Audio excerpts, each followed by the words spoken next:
Welcome back to session 7 of D&D Into the Unknown with GM Jeremy. Take it away, buddy. Hey, how are y'all? Appreciate everybody showing up. We've got session 2 of the Cherry Bomb chapter. Cherry Bomb. Sorry, I had to.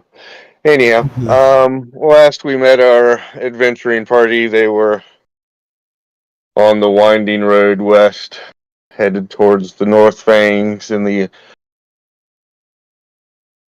enclave of the Manticores. They were surprised by a group of green kobolds from the Sumac tribe. And we gave them a little bit of what for. Go ahead. We gave them a little bit of what for.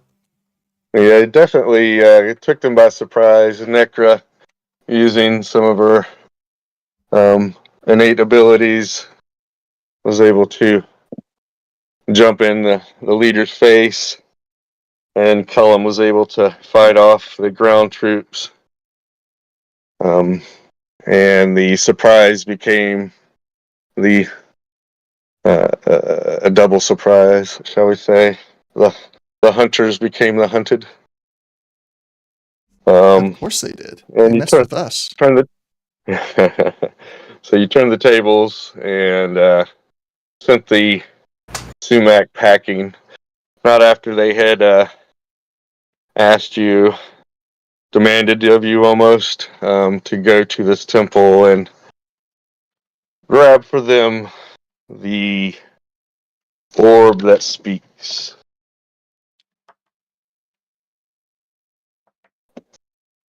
The party has decided to go in that direction, but whether or not they're going to give over the orb is something to be talked about at a later date.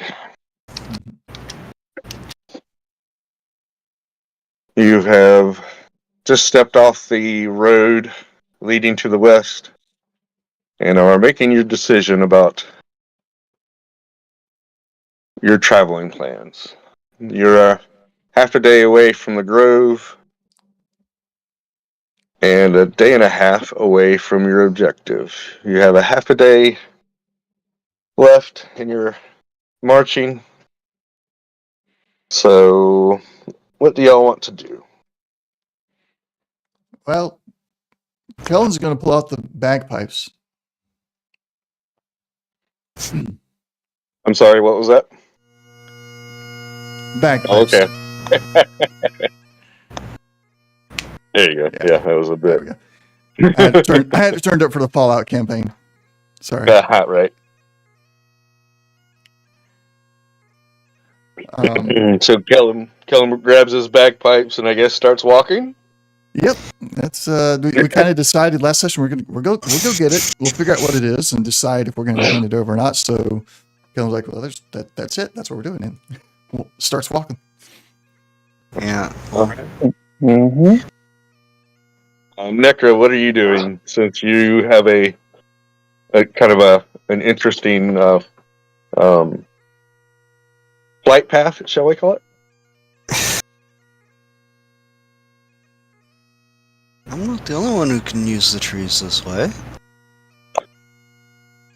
But yeah, I'm gonna head up in the tree to do and just follow along.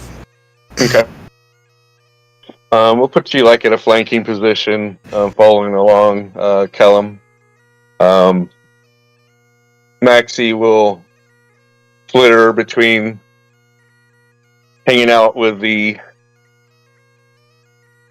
Banthor and Ashura in the back, I believe. Y'all keep up that kind of pace.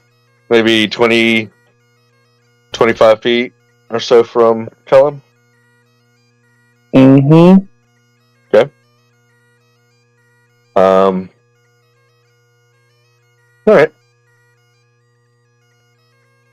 So you set course, heading southeast from your direction.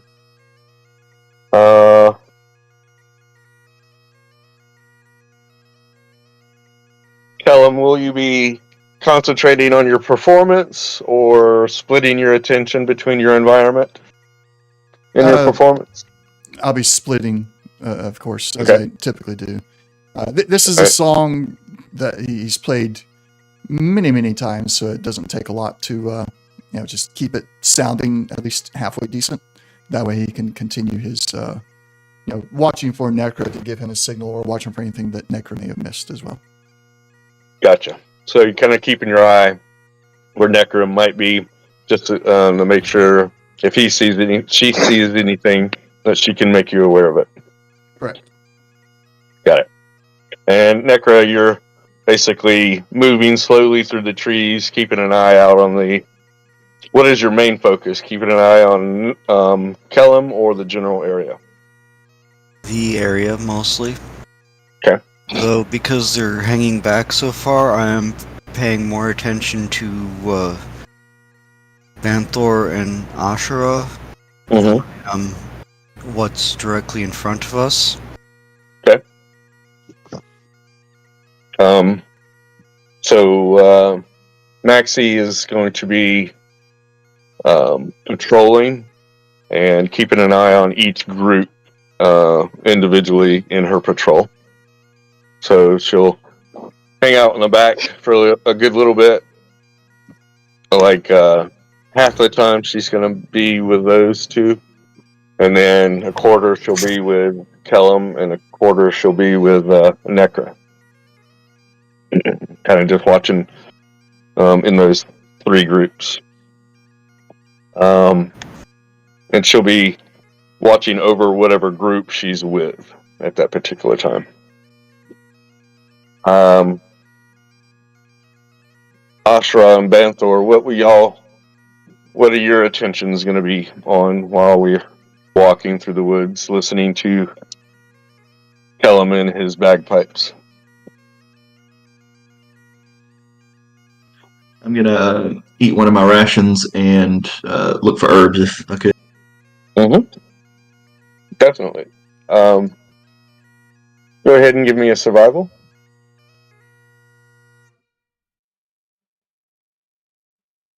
And I'd like to use guidance on it if I could. Yeah, that'll be all right.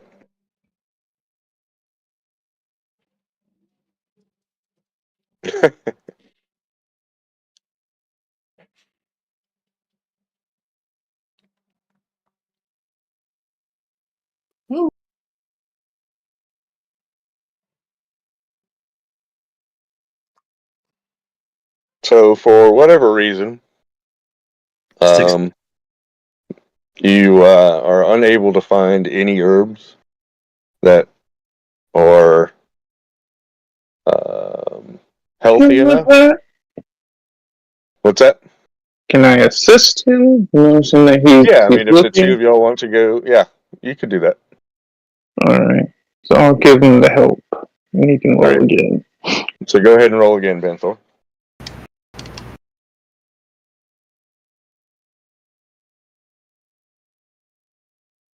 Alright, well, that's totally different. So with the... what did you roll for guidance? Or Do you want me to re-roll?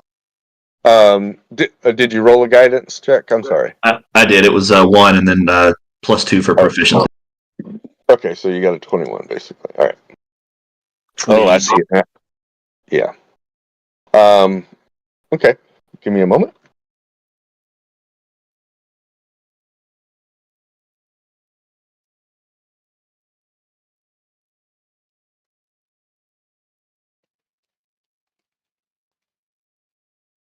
Okay. So,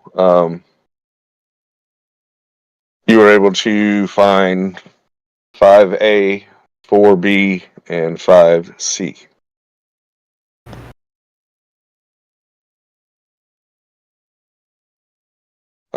Make that add 4 more to the C, so 9C altogether.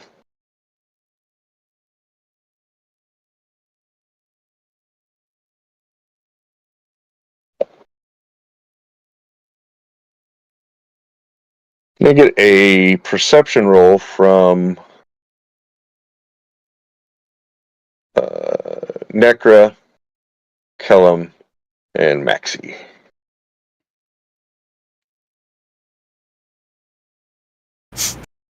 Is it daylight out? Am I going to be taking a disadvantage on this perception? No disadvantage. It's in the afternoon.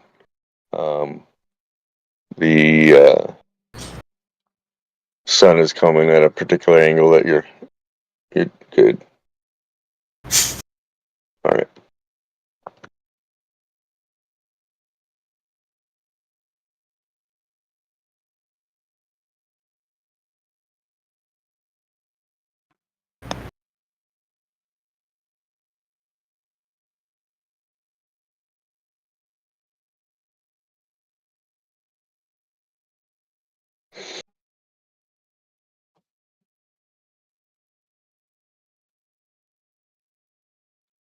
All right. As you're walking through the woods, I need everybody to roll initiative. Click on your token, and then roll initiative if you would. Oh, I didn't have Oh, it. hold on. I didn't Hold have on. a token Give me one. selected, Yeah, but fine. I want to keep that roll. Yeah, I hear you, Doug. I hear you. Where's my initiative tracker? Turn order. There we go. All right, I'm gonna have to do some adjustment on that. I forgot to take off. All right, so trash that, trash that, trash that. All right, Kellum, what did you get? A 20? At 22. That's the only 20 I'm going to roll all day, I bet. Got a dirty 20 on my case, so yeah. All right. Ashra? 17. Okay.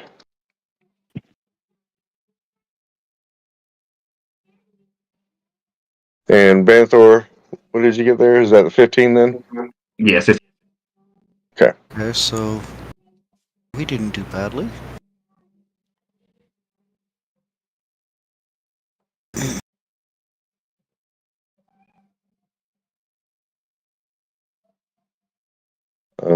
What?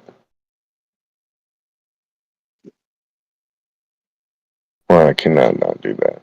Well, that's just silly.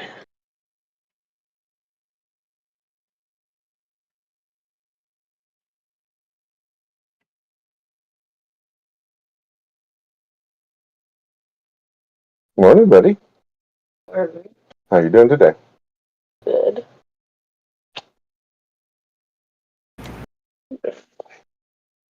What? I know. It's 8:20. All right. Gotcha. Oh, did I wake you? I woke myself Okay. up. Or do you know? All right.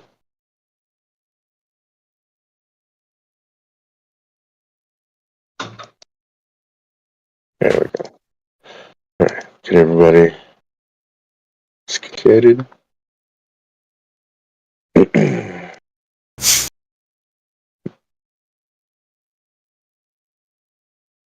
And you're walking through the woods about an hour and a half off the road.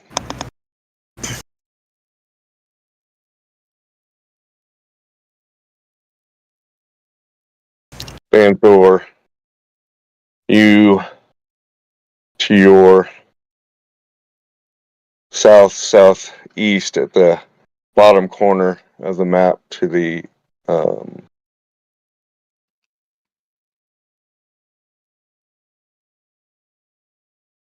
bottom left of the map, you see a tree that has been knocked down. And from there, you see some rustling. It doesn't seem that anybody else has noticed it. And you can tell that something large is headed straight to Kellum.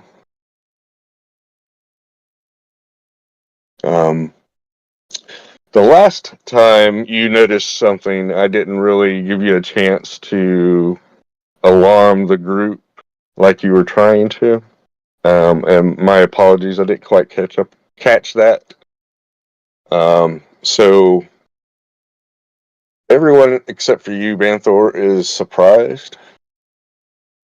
You can use your reaction to help Kellum either re-roll his perception roll, or excuse me, use your action. Basically, well, yeah, I'll have you. You can use your reaction to help Kellum re-roll his perception roll if you want to use that. But something large is dashing towards him. Yeah, I'd like to use my reaction. Okay. So Kellum, Banthor yells out, for you to watch out, Okay. giving you the opportunity to roll your perception roll again.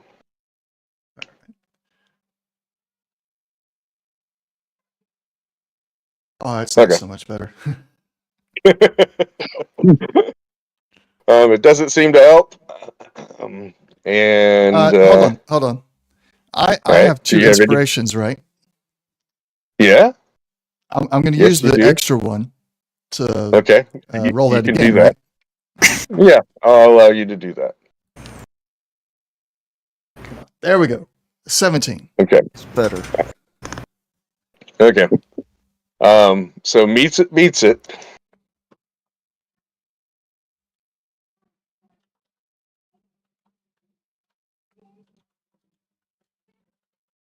A large copper snake.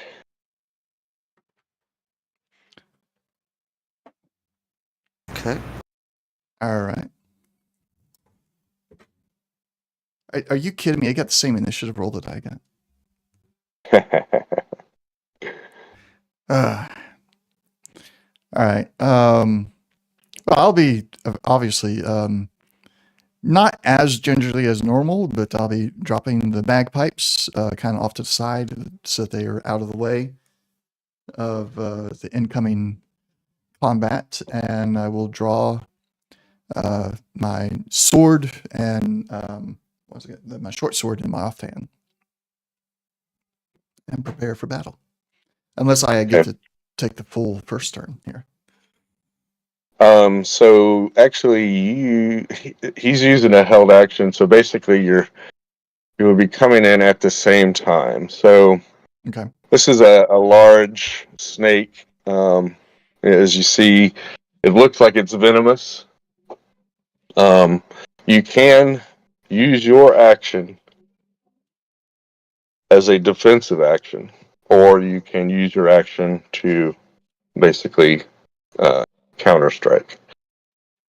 And you also do have your surge, so I guess you Yeah. could use one action to defend, and if you wanted to use your surge to attack. I don't see a problem with that.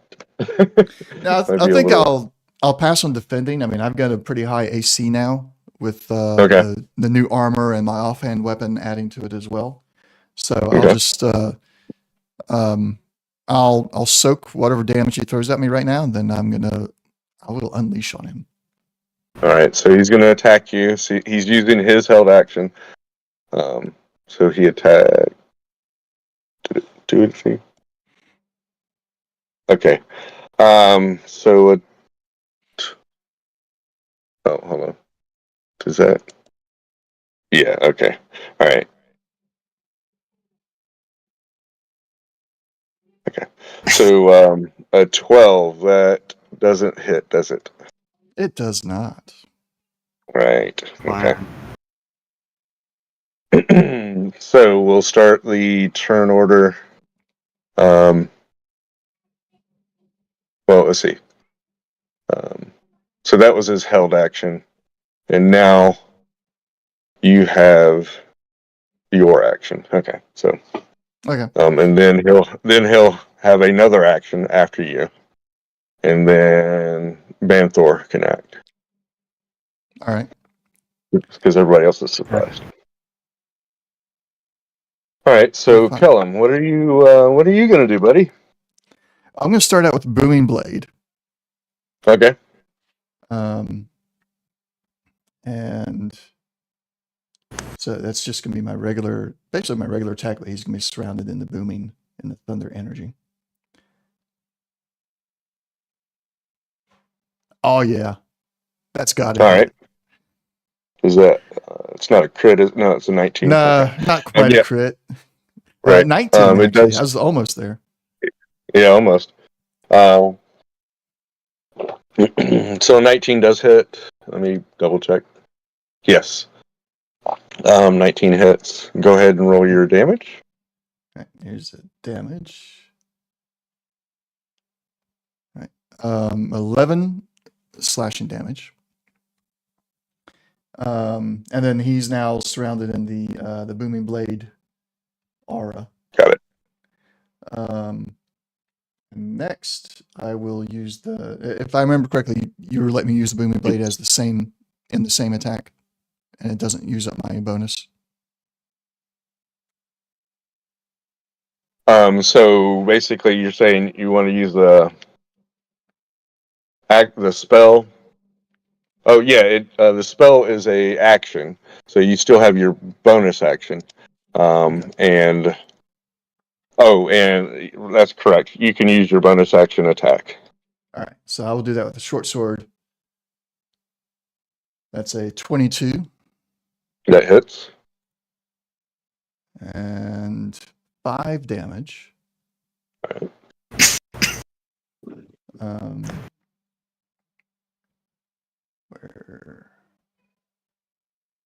And I will do my action surge now.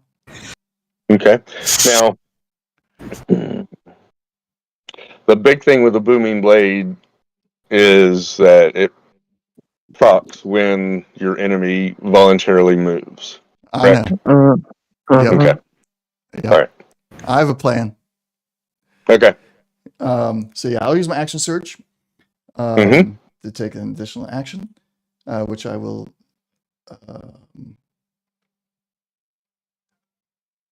I will swing again with my longsword. I was contemplating All right, go taking for out it. Eldritch Blast, but we'll use the longsword. right. 17. Okay. That hits.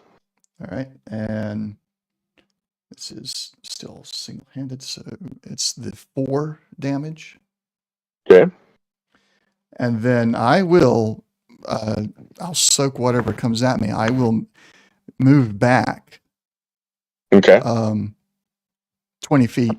He'll get his attack for opportunity fine, but that's going to force him to move if he's going to do melee later. Understood. All right. So he attacks 22. That hits. All right.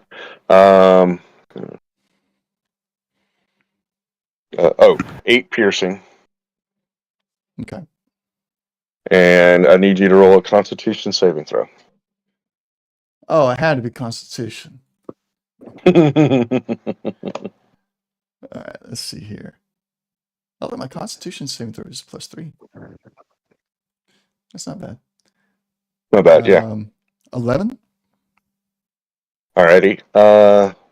That is not gonna meet it. Oof. Does not meet it. Yeah, it does not. Okay, so I'll use you my take. inspiration. Okay. All right. Oh, crap. Okay. That's Alrighty. all right. So whatever happens. you take 15 poison damage. Ooh. Okay.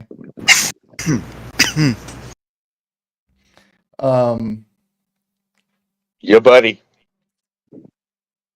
Man, is this Oh. revenge for Fallout? Oh, wait a second.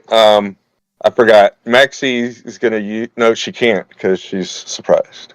Oh. Yep. She can't. Never mind. All right. What do I need to make a note of as far as the poisoning damage here? That's it. There's no condition.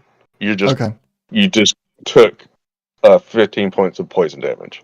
So if I was like weak to poison or resistant to poison, then it would be an effect. But since Neither of Yeah, those. It's basically, like just almost when it strikes, it just gives you that poison damage. There's no effect that goes along with it. Some other creatures have effects as well, Okay. but this it doesn't give you a condition. It just does poison damage.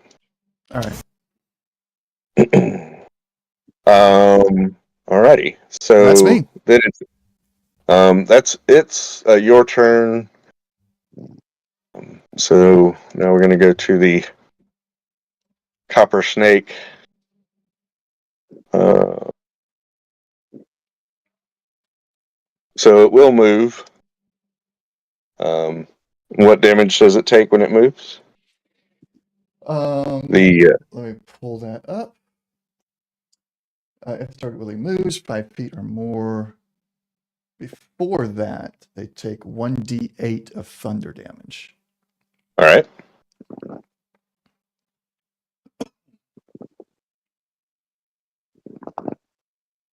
You want to roll that or okay? Oh no, yeah, it's your damage. So that's why I figured I'd let you roll. Yeah, let me put that in there. 1d8. 6. 6. All right. It takes the 6 thunder just to double check. All right, yeah, it's not. Okay. What surprises it, it was going to start heading towards you. Let me see if that changes what it might do.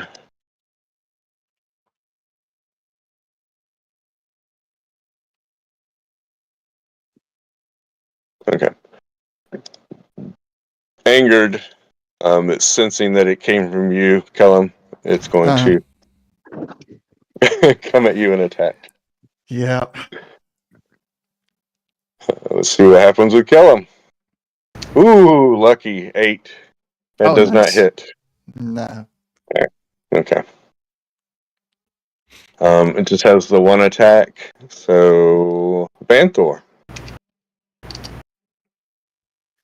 There's There's a large green snake attacking Kellum. You could tell Kellum is not feeling well at all. And he is backed off from the snake, but the snake is now engaging him again.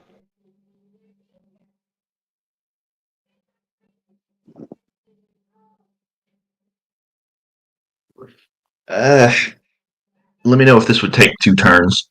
What I would like to try to do is cast Mage Hand, have it pick up a sturdy stick, and jam it in the snake's mouth, kind of forcing its mouth open so it can't bite. Okay. So Mage Hand takes the action, and you can use the, let's say, bonus action to move the Mage Hand, or you can create it 30 feet away from you. And use the bonus action to move it, and then you're incidental to kind of jam it in there. Roll unarmed strike.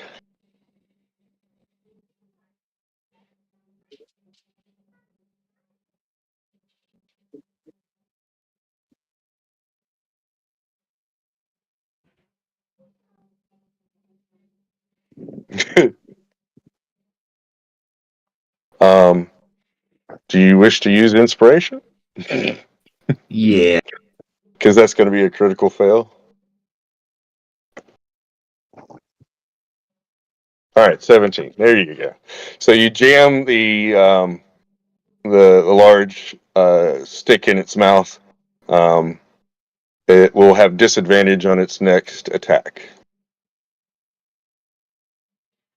You can move, but that's all you have. I'm not within their attacking range yet. You're not in engaged range, no. So if you move, let me check real quick. Well, actually, it does have a reach, and you're within reach. Right, I'm going to stay put then. Now, Yeah. now, this is a question for the map. Are these there's a like a red, green, and blue token. Is that for like? Would that be from a mage? What's that again? I'm sorry. Am I able to put the mage hand on the map somewhere? We could do that. Because I'm able to move it if I ever wanted to. Gotcha. I'm going to just for the sake of movement use this cobalt as your mage hand, if you do not mind. Not at all. Okay.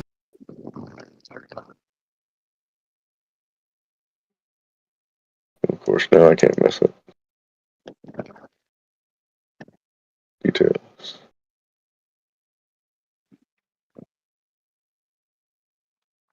All right. You should be able to move it around. All right. So just put it next to Kellum. Yeah, you can do it there. And it should kind of, you should be able to place it anywhere. I made it where it doesn't lock down to the grid. So. Okay. And I'm not using my movement. I'm just staying put. Gotcha. You could move forward without being attacked, but if you move backwards, you would be attacked. If that's the case, I'll move. All right, cool, awesome. So go back to the top of the round, Kellum. Oh, all right. Despite you notice that the stick is in its mouth and it will have any difficulties attacking the next individual. Okay. I'm looking for. I got a potion somewhere, if I remember correctly. You also have, I believe, don't you have a second wind? Probably. Yeah. Yep. The there it second is. wind. You can use That's your bonus a action to bonus. Yeah. All right, yeah, I'll do that. It's basically the same thing. You could take a potion with a bonus action. And okay, so you get 4 hit points with that. Yeah, not the number I was hoping for. Definitely not. So now let's see. What should I do?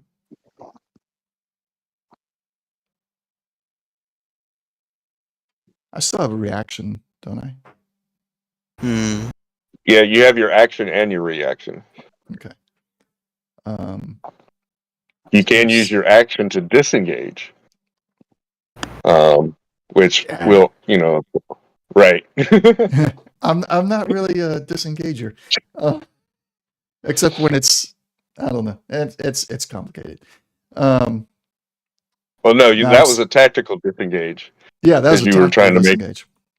Yeah, because you were running back to your troop, the rest of your group, and also making it move towards you to take some extra damage. So I'm gonna do an Eldritch Blast. I'm still wielding my swords and everything, but so I'll kind of, in a way, it'll be like the swords being used as an amplifier. But so the only thing with Eldritch Blast is you are engaged. So if you had the feat of Warcaster, you would be able to use spells in engaged without disadvantage. But it's basically like using a ranged weapon at engaged. All right, since that is the thing, I'll just use my longsword.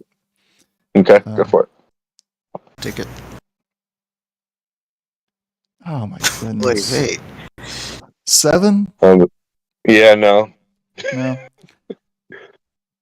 All right. So that's your action and your bonus action, and you have your movement. All right. So with my movement, can I? I know I could use an action to disengage. Can I just use one square of my movement to disengage? No, Okay. Because they have actual, the disengage rules and Yeah. such, or you use your action for that, or rogues can use their bonus action. And sometimes, there are feats that give you some things like that, like mobility, or other feats. But I'll stay put. But you can. All right, you can stay put. Okay. Yep. All right.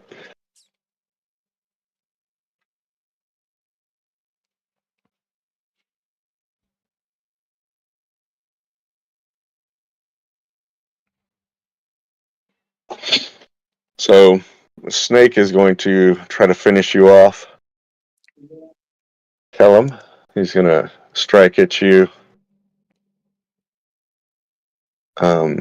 And this time he's going to try to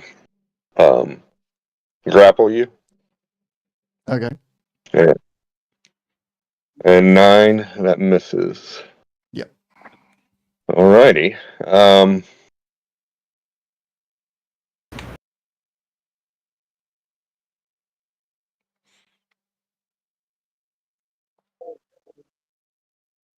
Oh, and it had disadvantage anyhow. So we already know it missed with a 9. Well, I could just to see if it rolls it. No, okay.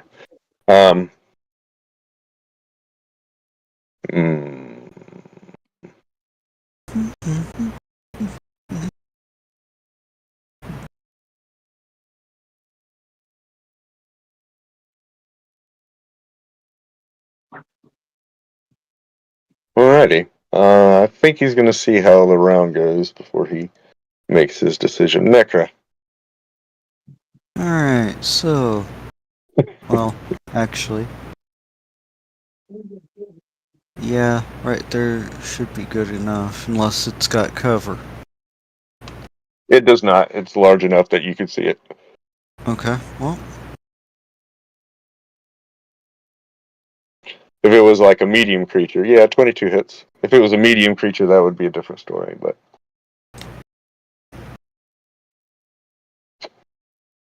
10 damage. All right.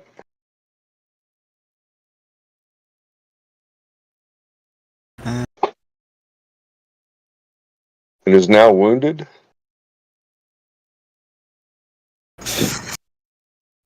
So wounded basically means that the creature is at least reached its halfway hit point threshold.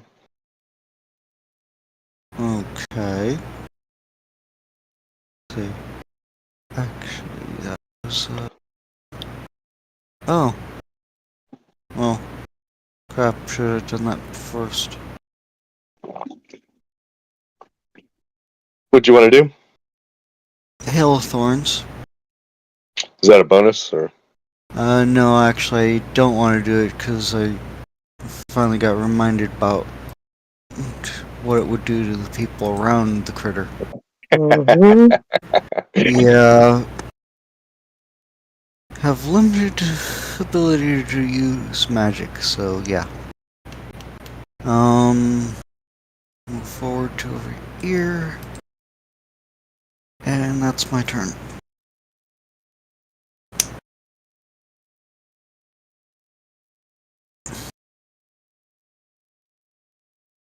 Oh, yeah. That's a nice AoE.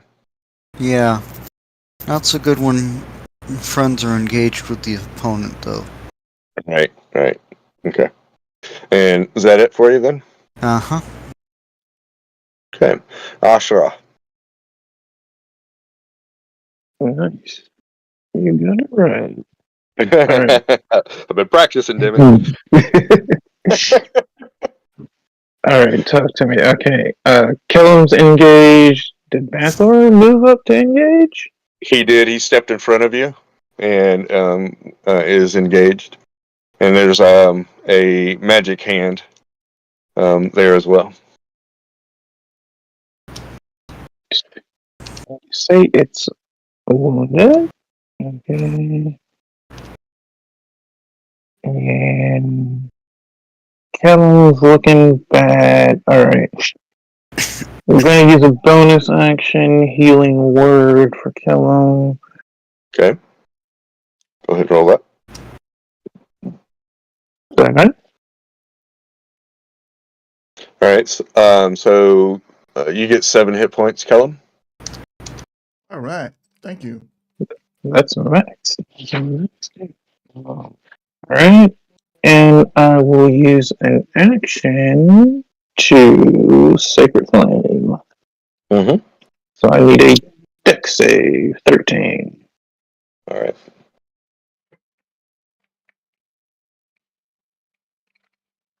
Ah, 8. Alright. Sacred Flame hits. Ooh, okay. Well, if it'll roll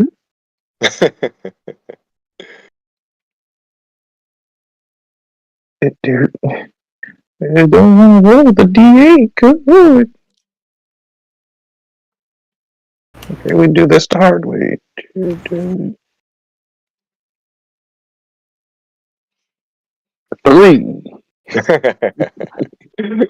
Every little point, bro. All right. Alright. And she's gonna just, stay back. Yeah. If you move backwards, it could get an opportunity attack. Wait, how far am I away from it? You're 10 feet away from it. And it's got reach. Okay. It has reach. Yeah. It has a 10-foot reach. Good. That's my turn. All right. But we can't get it to. Well, you take a 5-foot step, it does the attack, and we can get attacks of opportunity on it. That used to be a possibility. Well, it just is where it is and strikes out at that distance. So, Yeah. Banthor, what you got for us? Can I tell how wounded Kellum is after all that healing?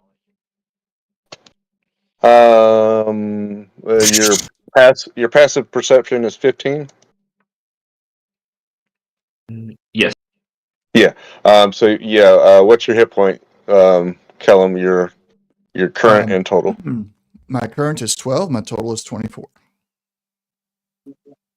So Kellum is wounded. Looking a little bit worse for the wear, but rejuvenated, and he's got the fire back in his eyes. He's like, oh, okay. The wounds have kind of closed up. I'm not bleeding out. You're welcome. I'll buy you a drink later. I'll hold you to that.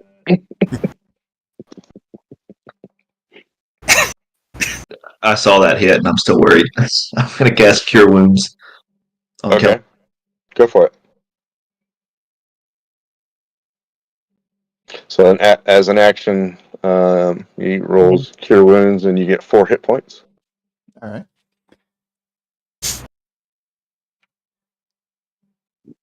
Now I owe 2 drinks. I'm going to run out of money. Banthor, you can use since you're standing next to Kellum, your bonus action to, pour your healing potion on his wound that he got struck on. You could grab the one that Kellum has that's hanging off his belt instead of using yours, if that's something you want to do. And that is something you can do as well. Now, unless you have something that you want to do with your bonus action. I think I'll hold off on blowing a potion. Okay, all right. Anything else? I'm just going to move my mage hand. Okay. You can see the back of the thing's mouth, right? Try to position it towards the tail. Oh, okay.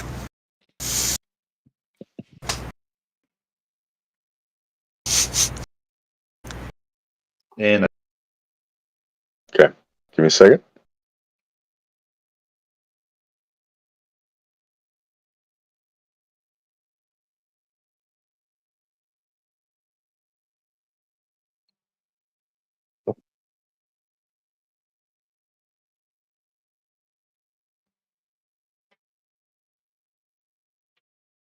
All right.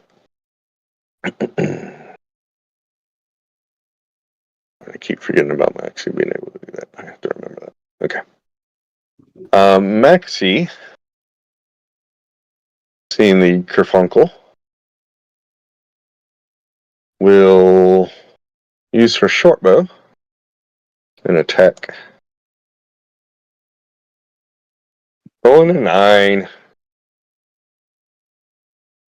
No dice.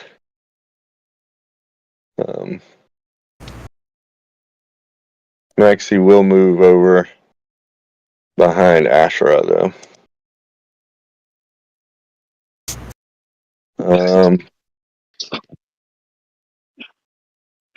In such a way that she is still out of range of the snake. She can hide. She can get her bonus to hide. Yeah. Actually, that is a very good. Because she is small, so she could hide behind. Yep. Give me a second. That is definitely a good idea. Goose Boy 2, thanks for following. Goosey goose. Oh yeah, she Ashra Maxie flirts up into the tree behind you and disappears. Mm-hmm. I figured Maxie was going behind Ashura to use Ashura as a human shield. Well, no, she was basically being protective, Really? but far enough that she's not in the way of a direct strike. So she does understand that Ashra is the squishy of the bunch, although Maxie is probably the squishy of the bunch, actually. But in different ways. She's a glass cannon. She doesn't have many hit points. Yeah. Hard to hit, but not many hit points. All right, kill him. All right. Let's see. I've gotten back quite a bit of my health now. Feeling good. This snake is getting on my nerves. So, I'm going to do the combo I did before. I'm going to go with the cantrip moving blade again. Awesome. Along with Go for it. Long sword here. And I did mean flirt. That's an 8. That's a mess. All right. Then you can use your bonus action to attack. Yep, I'll use the bonus with my sword. Another 8. Goodness. Now wait a minute. Shouldn't I have a advantage there? The mage hand's on the other side.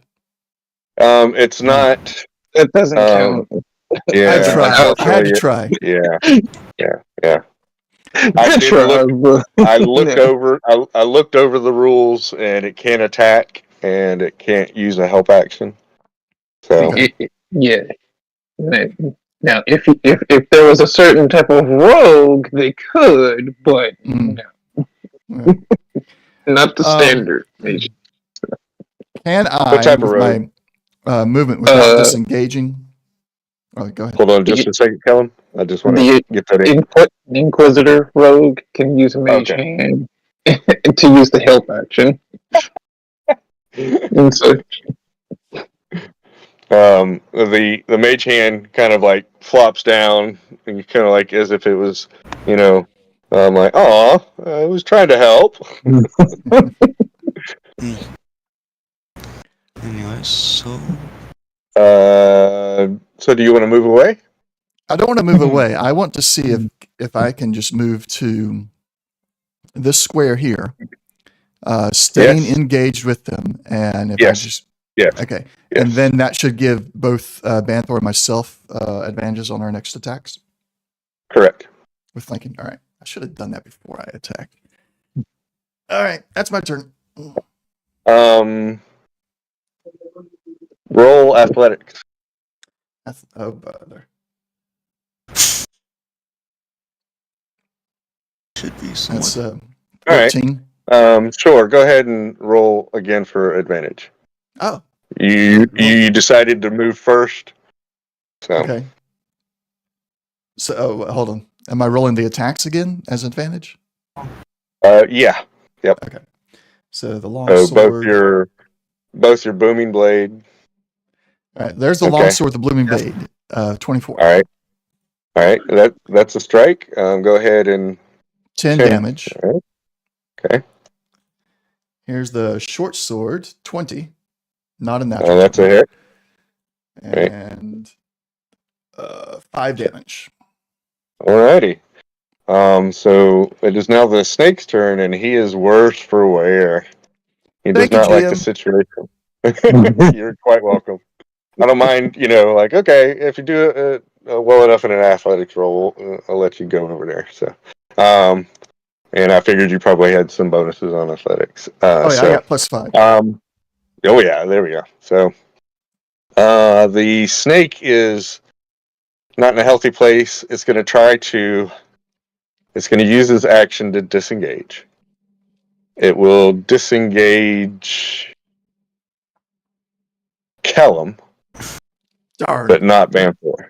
Banthor, you have you can use your reaction to make an opportunity attack. Disengage is against everyone. Yeah, I like It to- is against everyone? Oh, Mhm. okay. All right. I forgot. Different rules.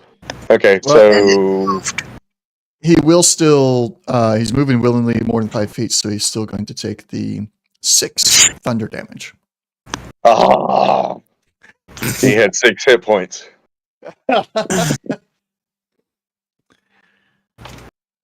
Mhm. So, yeah. So he disengages and goes boom So with Snake, a loud thunder crack. The snake stiffens up and falls to the ground. okay. So snakeskin boots for everybody, and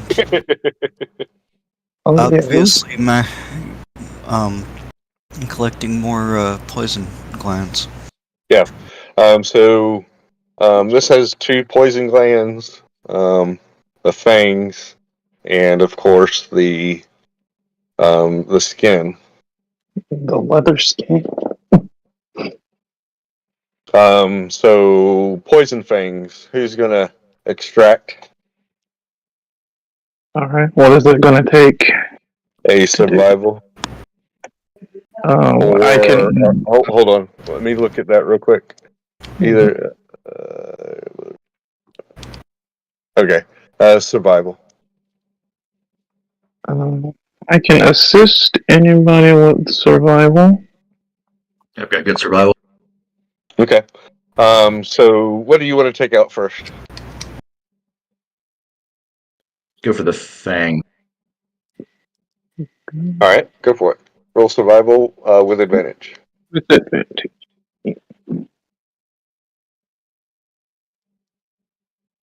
Okay. So with a 19, you're able to take out the 2 large fangs with no problem at all. They're really good specimens. Oh, I guess also you could harvest bones from this as well for.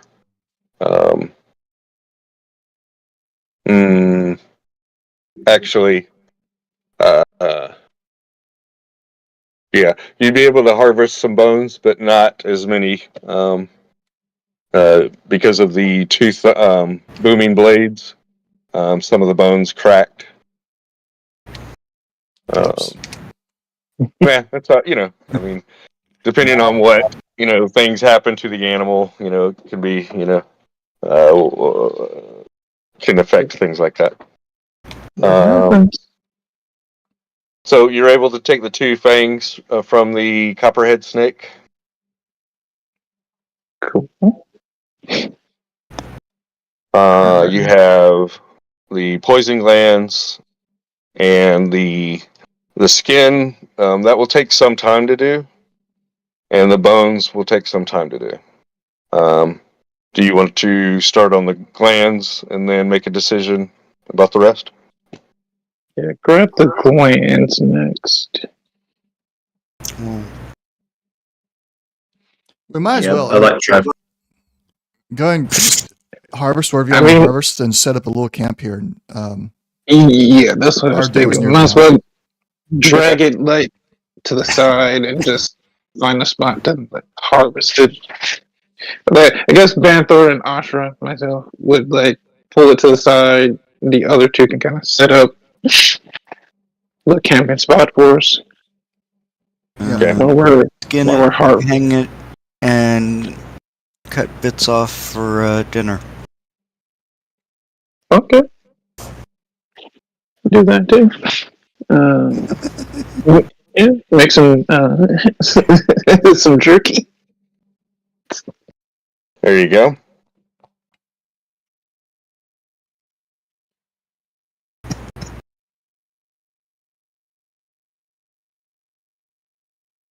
But yeah, like I said, we go for the glands next.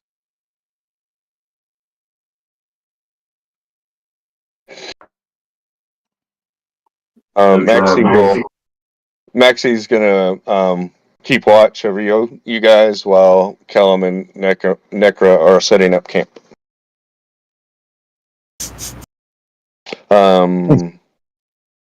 Already. Oh, did you roll for the glands? I'm sorry. No, I'd like to cast guidance for that. If it's all right. That'll be fine.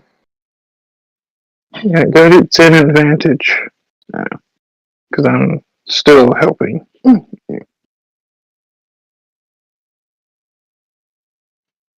Okay. With a 13. And then roll guidance. Okay. All right. Good. With a 15, you're able to get both of the poison glands with no problems. They're healthy and viable, basically.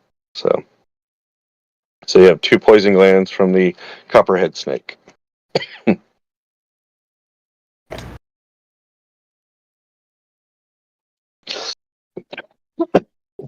Excuse me.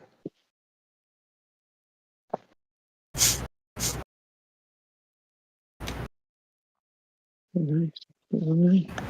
All right. And how long will it take the both of us working on to get the skin and bones?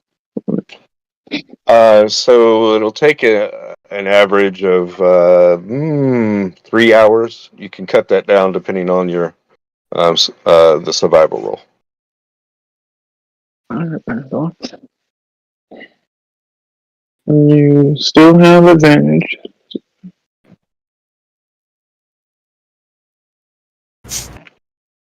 You would not be able to use guidance with this because it takes such a long time. All right, good. With 18, you're able to. Kidding me. Yeah. Well, what you what you rolling? What you rolling that? What's the 7 there for? Was that you trying to get some of terribly long to set up camp. Mm-mm. And I actually have the highest survival skill, and unfortunately, I keep rolling like crap. Well, were you intending to help or? Largely, yes. Okay. You can roll with advantage to see if you can help cut down the time. What was that, Ashra? Ashra? Yeah, I mean, I'm helping, so you can roll again. Yeah. I'll say, and you can roll again. Okay. So you're with that help, Necra, you're able to cut down, and with their roll of 18, cut it down to 1 hour time, with the 3 of you working on it. Or all 3 just digging and just dissecting this thing. Well, Ashra and Banthor maybe are holding back the skin while Necra's, using the knife to cut the tendons away and things like that. So you're able to do it quickly with the 3 of you doing that. That said, it's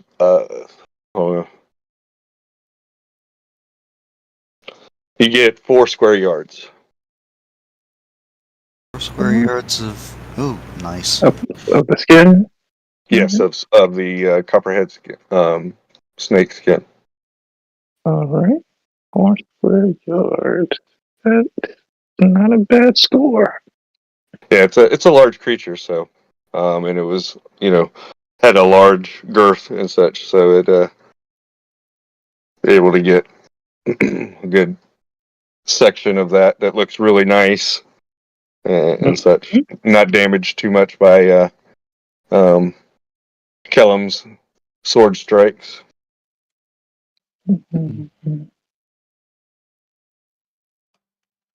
Kellum was mostly aiming for the head, like die, die, Yeah. get off of me.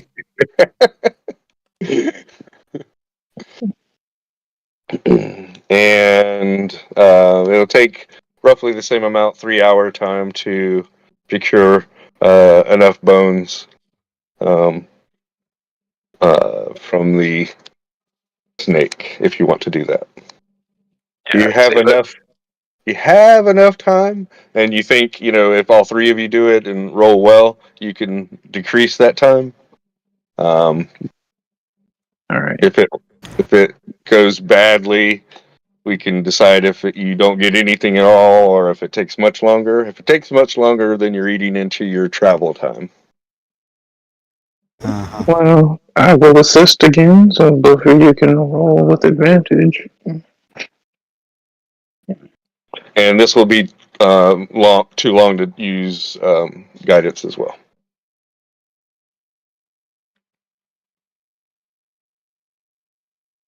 So I'm actually going to try and collect meat Okay. to clean up so they can get the bones if you want.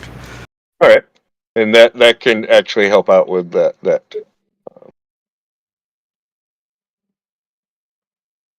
Can you roll with advantage? No, Nick? I hadn't yet. Yeah, I think I want to keep that 18. Okay. With a 19 and an 18, it takes you 2 hours to get the bones, and 2 hours to get the meat, basically at the same time. There. I will. And how much over what we're going to eat do we get in the way of meat? Right. So using, I'm gonna roll. Let's see.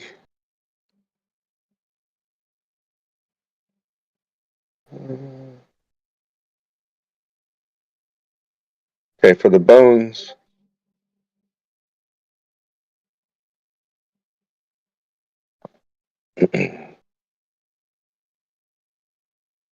So you're able to get 3 units of bone. Not quite enough to do the potion, but if you collect some other bones, you can do that. The potion,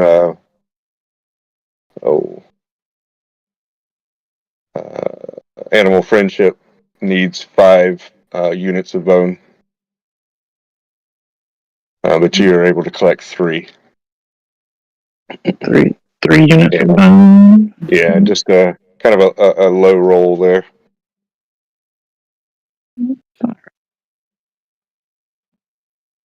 Okay. Do you have? Let's see. Banthor. Survival. Okay, cool. All right. All right. I'm gonna make a note of that. So while y'all were getting the bones and getting the meat, and I'll give you the amount for the meat in a moment here. Banthor notices, Necker, that you're really good at this and starts asking you questions about how to, do things. So basically, if you continue doing that, Banthor, at some point you will be proficient in survival, and you'll continue to remind me, hey, I'm kind of watching what he's doing or what she's doing while this is happening, and if you remind me that's what you're doing, I'm gonna make a note here on your my sheet for you. If I can find it. There you go.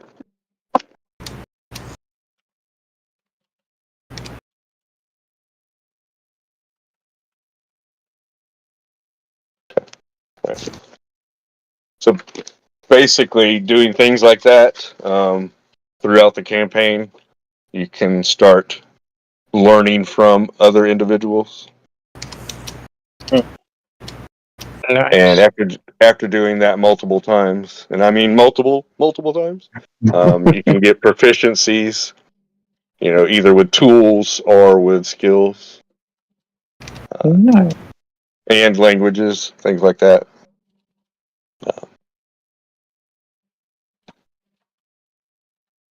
Let's see. So on the meat,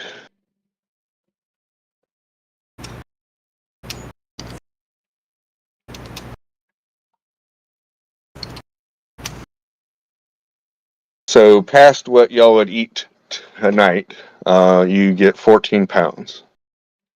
14. That's after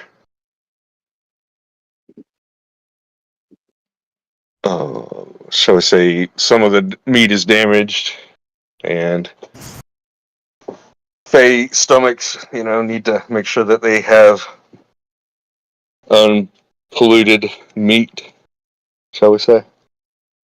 So you were able to gather a little bit more past that, for what y'all eating tonight. So y'all get like roughly 20 pounds of meat. But you're cooking up at least a pound each tonight.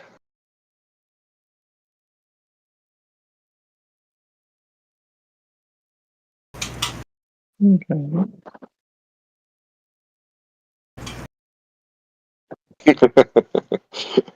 Necro's like, this is what I do every day. This is how I eat. All right. So while they're doing that, Kellum, is there anything in particular you're doing? So you could take a short rest, Kellum, and get one of your hip dice back and anything else that comes with a short rest. Okay. Since I can do the whole meditate for half the amount of time everybody else does because of drow. Well, Is that- just with a short rest is 2 hours, so you could do an hour of meditation. Okay. And do a short rest. Yeah. So Yeah, Snake is good. I'll set up the camp and everything, and then I'll do that short rest doing the meditating thing. Okay. So with this, with how we're doing rest now, I'm just gonna simplify it from what we were speaking of last session. Okay. As much as it can be simplified. We'll do short rest and long rest as per normal. Outside of you only can get one hit dice of healing from taking a rest. So when you sleep tonight, that will be a long rest, and you can get one hit dice of hit points back. When you do a short rest, it takes 2 hours, and you get one hit dice of hit points back, and whatever else the short rest will do. So with a long rest, it works as normal, redoes everything for you, except it doesn't heal you fully. It just gives you one hit dice of hit points back. Okay.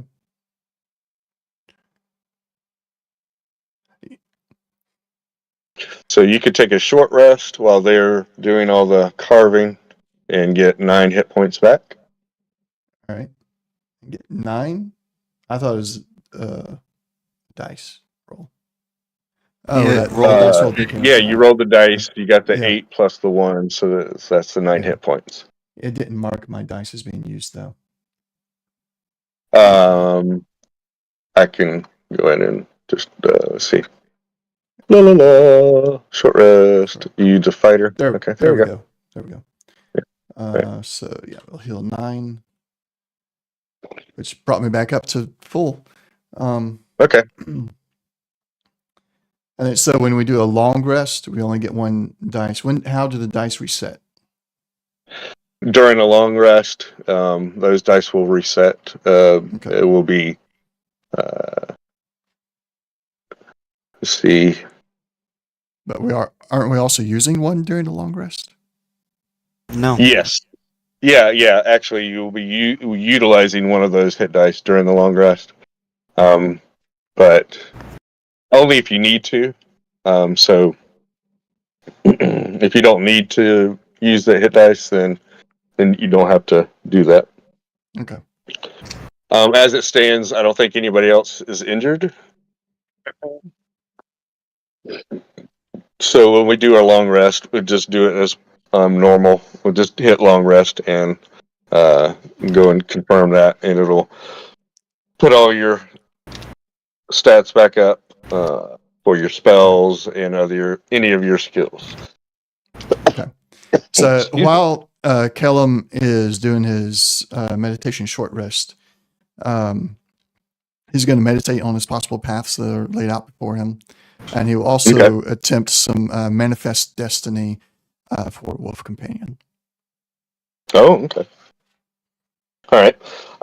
So while you're meditating, that's when you get the information that I gave you earlier. Right. Instead of a dream. So instead of the dream, it's going to come to you during your meditation. Yep. All right. So a few hours go by, you are able to gather all the pieces, parts of the snake. Do you want to leave it here, or well, I guess that y'all wouldn't have done it like right next to the camp. Y'all, would have, like you said, taken it away from the camp. I just put it there. So y'all, about how far away did y'all take it from the camp? It needs to be a good, I would say a good 25, 30 feet away. Quarter-mile minimum, safe. Okay. So y'all take a good 20-minute walk. You take a good 20-minute walk away from the campsite. And we're carrying like 100 pounds of Right. bits, just inner bits, and the ruined stuff, and just like. So y'all leave that all out there and just take the refined pieces back to camp. Say if we can, we probably should bury what we're not going to use, because leaving it out is going to attract other things. Okay. So y'all spend. Go ahead, Kellum. I mean, Necra. What do you want? That was why I said quarter mile. That literally is like pile it up over there and hightail it. So allowing the creatures, to come and be attracted to that instead of the campsite, basically. Yep. All right. Okay. Are the rest of y'all down with that? I'd prefer it. Yeah, I'm fine with it. Let's nature eat the Okay. rest. Gotcha. So y'all leave it, 20-minute walk away, the good quarter of a mile or so. Come back to camp, and when you get back to camp, you notice that Kellum is sitting by the fire. Kind of looks like he's just finishing a meditation.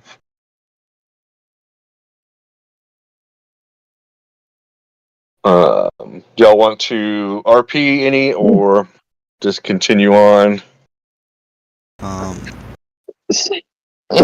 Ashra is going to, sit down next to sit, at the fire, look over at Kellum and say, Kellum, I know you enjoy your bagpipes, but maybe you don't have to play it all the time we're traveling, or else we're going to be having more situations like that. You're inviting trouble to us. Yeah. Kellum will kind of just his eyes are kind of in a half squint from the meditation. He'll turn his head slowly over to Ashura, and then reach to his right slightly as he pulls out the bagpipes.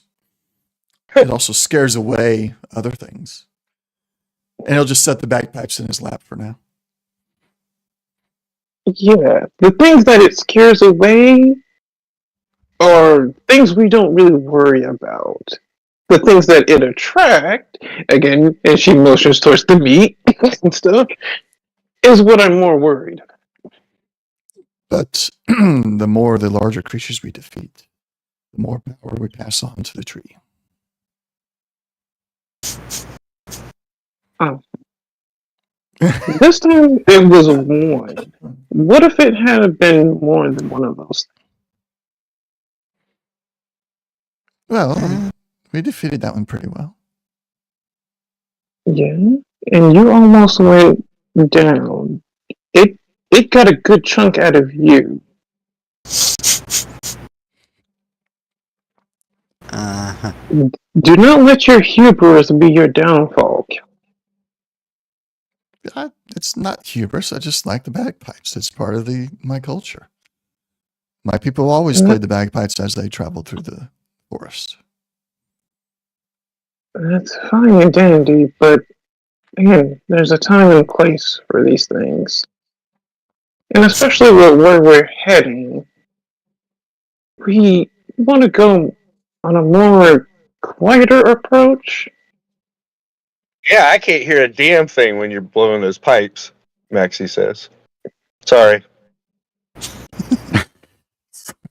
I'm not saying... You get used to it, and you get really good at noticing things. Yeah, I mean, that's great to be able to block it out and stuff, but again, when we're going on things and we're going to a place that might have undead, do we want a horde just coming straight at us? If you pay attention, actually, you can hear a certain level of echo and get feedback from it. I have no intention of playing the bagpipes close enough to an area with a bunch of undead. What are you part of that now? Never? Echolocation? Well, if you get good enough at noticing the stuff, you do kind of pick up some esoteric tricks. Well, that's because you've been following him around while he's blowing his demon pipes. You're kind of used to it. Again, I'm just saying, time and place. Unfortunately, it seems at the moment that we have different definitions of time and place. Maxie grabs a piece of meat and flies up into a tree. All I know is we got 14 extra pounds of meat. Just so it's apparent, Calum did not turn towards Maxie, even in the slightest when she spoke to him. All right. Yeah, I do believe that's an old argument after all. Kellen looks around a little bit. He finds a hollow log. And did they bring back any of the skin from the snake? Yeah. Did you guys? Yeah. 3 We got was 4 square yards. Okay. Kellen will look at the skin and is like, mind if I use some of that? I have no issue. Kellum will begin crafting a war drum. A wardrobe? On second thought, I need all of this. No.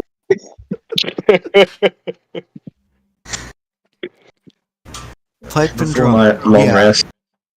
Actually, that might take a good bit of time, and calculating, the sun going down and such, that's going to eat into your traveling and rest time. Well, see, Kellum being a drow meditates for No, half the amount of time they actually- sleep. And it's more That's he's an elf thing, not just a drow thing. well, okay, yeah, elf. Yeah. So is It's all a right. thing. Well, we got one Oh, that's well- not an elf, right? I thought we had at least one or two that was not an elf. Ash and Ashra Maxie is aren't. the. Yeah. Yeah. We're Yeah, Huh? Astra and Maxie would need the 8 hours. So 8 hours. Okay, So, so so you could spend 4 hours um,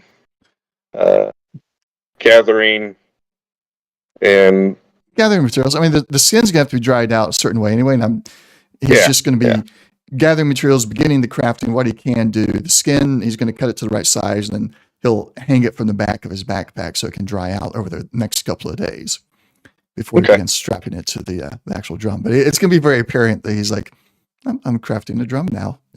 My bagpipes are not appreciated, so I'll do a drum.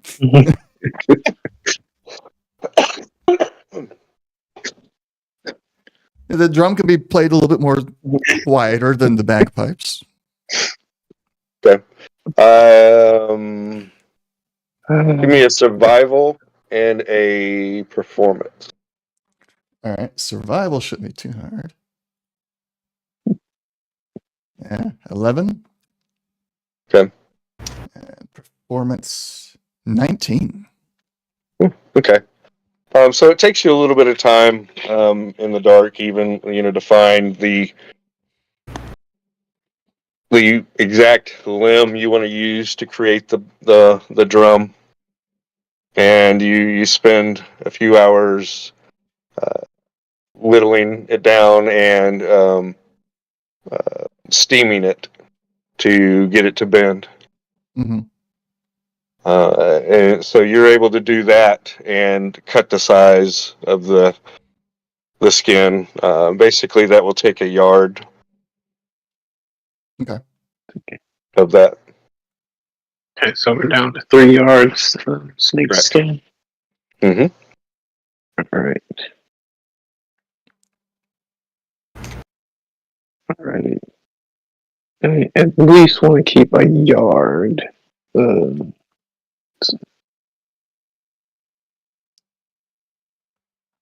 To take back and try to craft some leather or something. If there is there anything else you want to do before you take your long rest? Mm-hmm. Max has So- already jumped into a tree and basically he's going to eat and sleep in the tree. She's like, I need to sleep for a while. Well, let's see. Hold on. She doesn't need to sleep for a while, but she does need to sleep for a while. So, so she does say, I'm going to sleep for a while. Nectar, you got my watch. Thanks. And flits up into a tree and disappears. And I assume that we've set up the skin and the meat that we're not eating set up for it all to like dry out and basically make the meat into like jerky so we can take it. It's easier to travel with. Do we want to spend a week and a half here? It's going to take that. Well, you could cook the meat. Well, yeah, we'll just cook it all. Yeah. So you can set it up so that it's cooking, and whoever's on watch can go over there and Set check up it a out. smoker. Put up another couple pieces and cook it all during that long rest. Okay. So Ashura, do you want to go ahead and start your long rest? Yeah. Okay. So you're gonna camp out in one of the tents there, or what have you, or beside the fire, and start your long rest. Mm-hmm. With the three of you, Banthor, Necra, and Kellum, how do y'all want to proceed? I'll take first watch. Okay. After taking your short rest, you feel invigorated. And you decide that you'll let the others, since they've been working, to go ahead and take their long rest.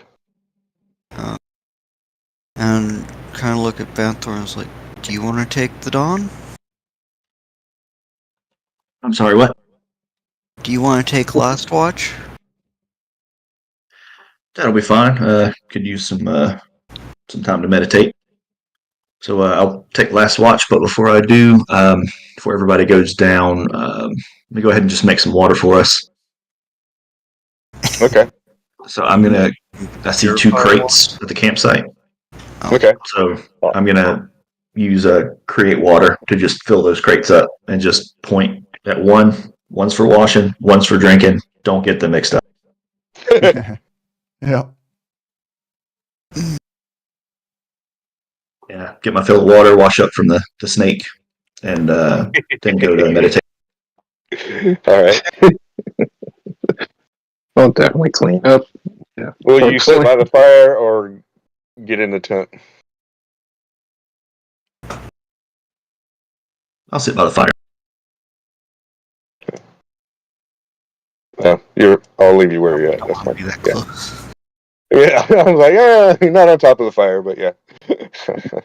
Ashra, you said you're cleaning up, and then do you sleep by the fire or in a tent? Is the how is the night sky? Is it clear? Clear? Is the night sky clear tonight, or is it like cloudy? Let's see. It is from the day. The day was clear, but it does seem that there is some clouds rolling in. It doesn't look like it's going to be rain clouds, but Okay. Yeah, I think she'll be in a tent. okay. And then Necra, you're going to take your Sure. long rest. Rest. Your long rest. Okay. All right. Tent, tree, fire.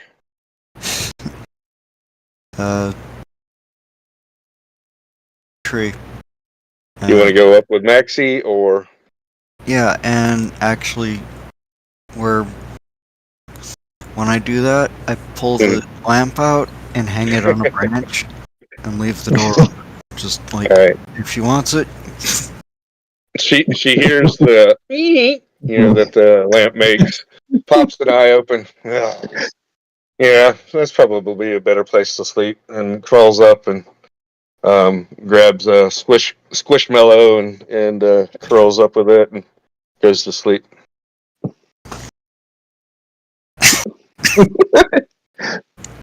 Squishmallow's cannon. Yeah. Yep. It looks like a little cat. Okay. The squishmallow is probably about as big as she is, though. Which isn't saying a lot, but for her, it's like a full body squishmallow. So.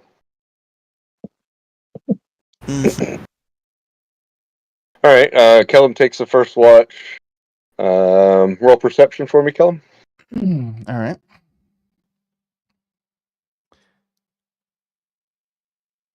Oh goodness, a 6. Okay. While you're sitting here, you're mainly rethinking the vision that you had during your meditation.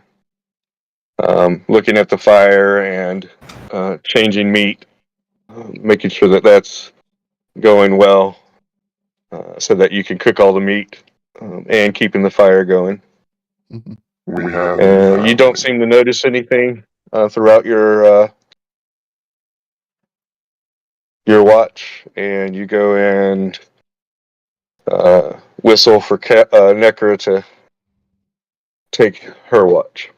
You know that she's somewhere up in a tree, but that's all you really know.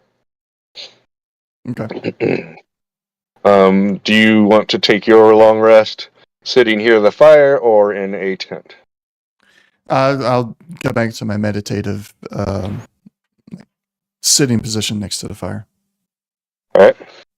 Banthor, you can get up and have a few hours to do something before your watch, or you can continue sleeping. I guess, were you meditating or sleeping? I guess if you meditate, you only have to meditate for 4 hours. So Yeah, I was meditating. okay. So while Nekrit is taking her watch, do you want to do anything in particular, or?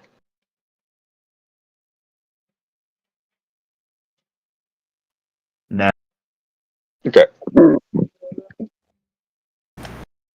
Nekra and Banthor, give me perception rolls.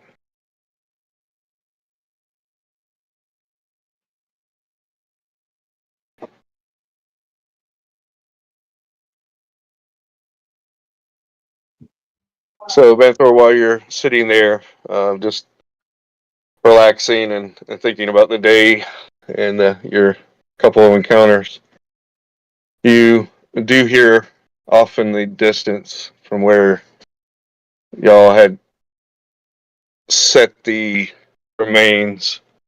It sounds like a couple coyotes are yapping at each other, maybe fighting over the food or the remains of the snake.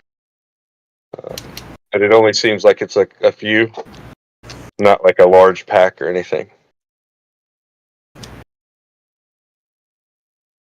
It's not very loud, so you only barely hear it. Good call on taking that snake away, Necra. I think I'm hearing a couple of coyotes or something over there. Hate to have to deal with them in the middle of the night. Yeah, the bits we couldn't salvage or scavenge are over in that pile. Yeah. That was the whole point. Yeah, Nothing else. Oh, sorry. Yeah, it was Nothing else worth the walk. happens during. Shit. I'm gonna go ahead. Nothing else happens during your watch. Go ahead, Banther. Just saying, yeah, it was worth the walk. That walk away to drop the snake off, Necra. Good call. Yeah, because we could have a few things that have decided they wanted to investigate the camp.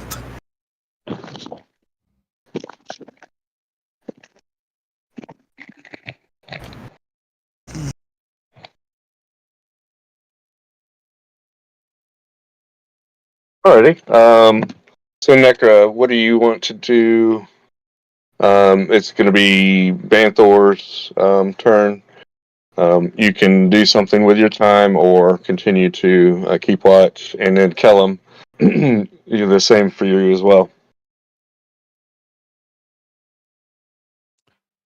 No, I think I'll just keep focused on trying to do that manifest destiny for a wolf companion. Okay. All right. Let me make a note. I'm going to keep harping on until the gin gives me a hard no. No. It's basically, you're working towards that, and I want to. There we go. And this is okay.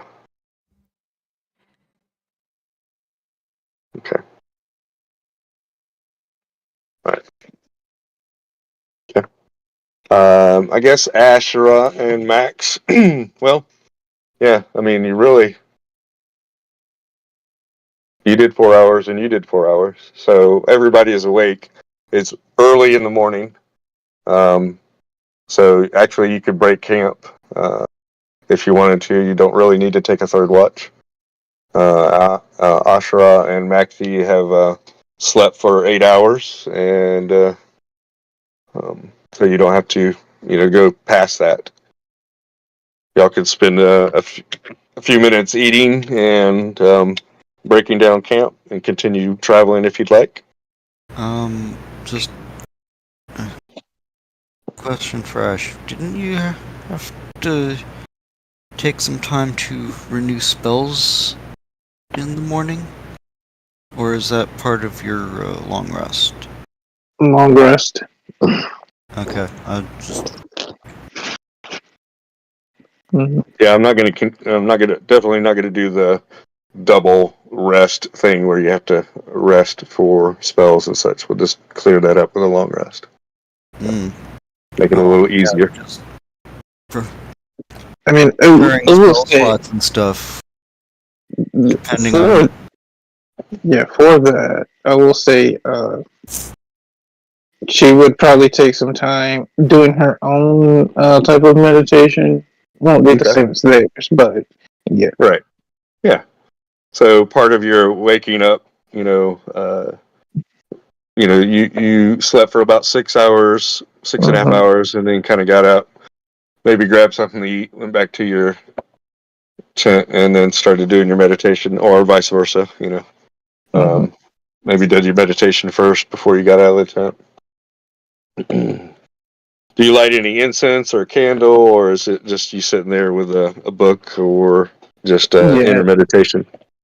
She Go would ahead. always have a book. She's looking over and probably going over the things that she has learned again. Okay. So, yeah. So Max sleeps the whole 8 hours, and groggily kind of looks around. Oh, you're getting ready? Are y'all eating already? Is it morning already? Are you? I'm not ready.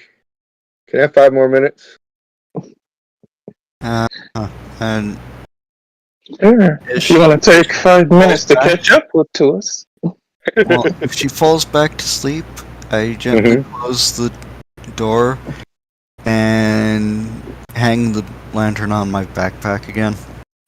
Okay. Don't jostle me around too much. No climb up in the trees. I'm gonna go back to sleep. Uh huh. And really jumps into a tree.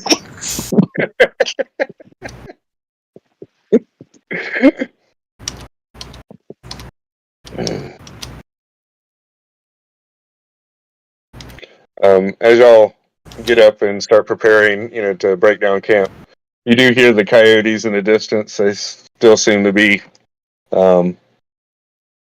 getting their full of the meat that y'all left and the leftovers. Doesn't seem like they're fighting so much anymore, but they are yapping a little bit here and there.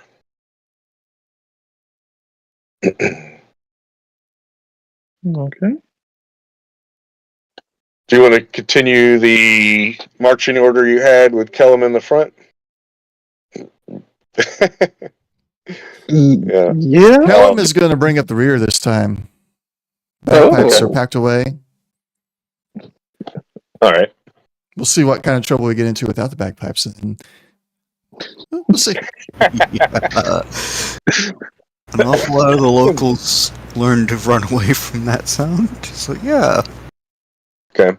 So kind of a Banthor, Ashura, and Necker, what are you going to do? Maxie has asked you not to climb in trees. Yeah, so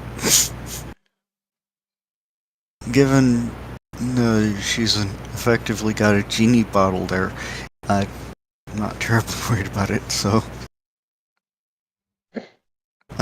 yeah, so I'm gonna go up in the tree more gingerly than usual, but still this is kind of a thing, So using this as a marching order, kind of show me where you would like to be kind of in. Got it.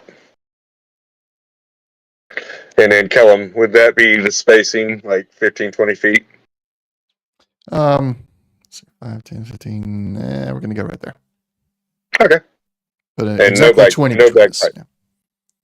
No I'm bagpipes, no. Exactly 20 feet between me and them, and then bagpipes are packed away. Hands on hilts of weapons. Okay.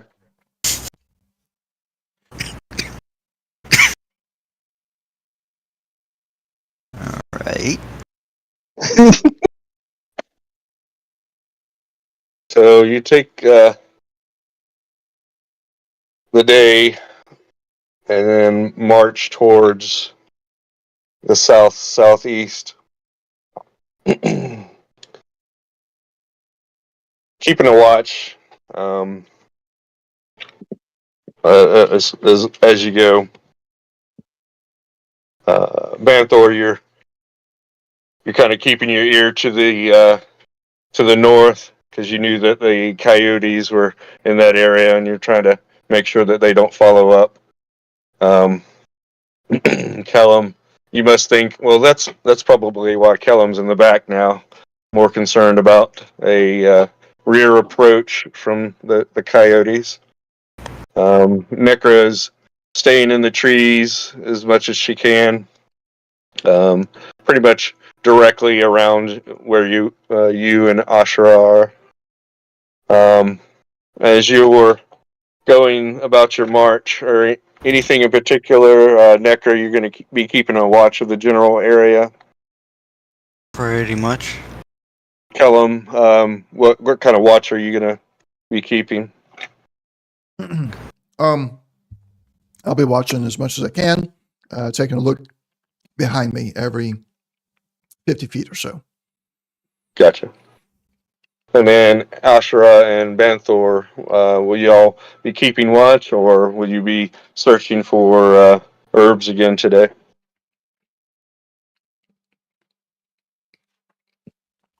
I'm just going to keep watch this time. Okay. Ashra? Ashra is going to be looking back at Kellum, like,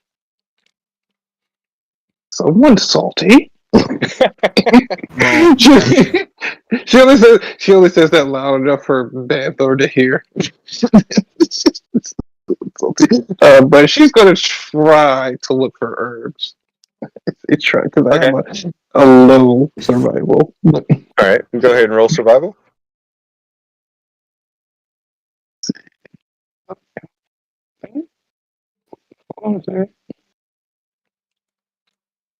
Jumping jacks, it is. That's funny. Okay, I almost lost my character. Where'd it go? Where'd she go?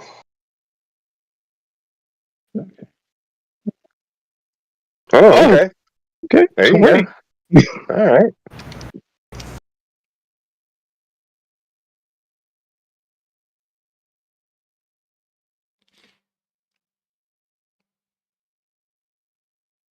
So 4, 1, and 4. Gotcha.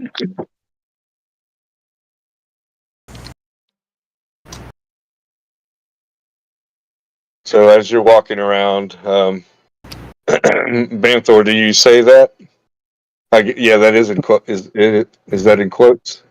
I am visibly disappointed. I did not say. Okay. Ashra, you can see that Banthor's kind of mopey a little bit. While you're looking for herbs.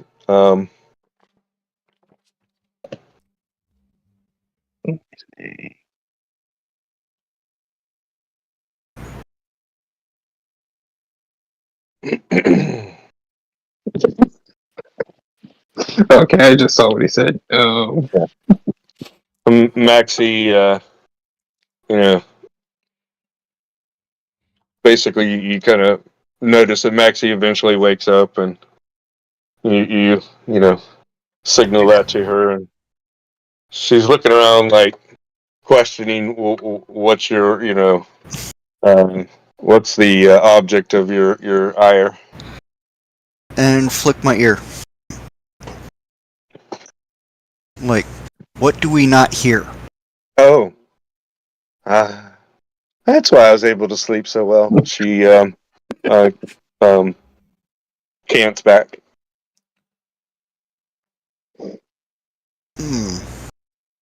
Hearing Banthor say that while picking picking the herbs.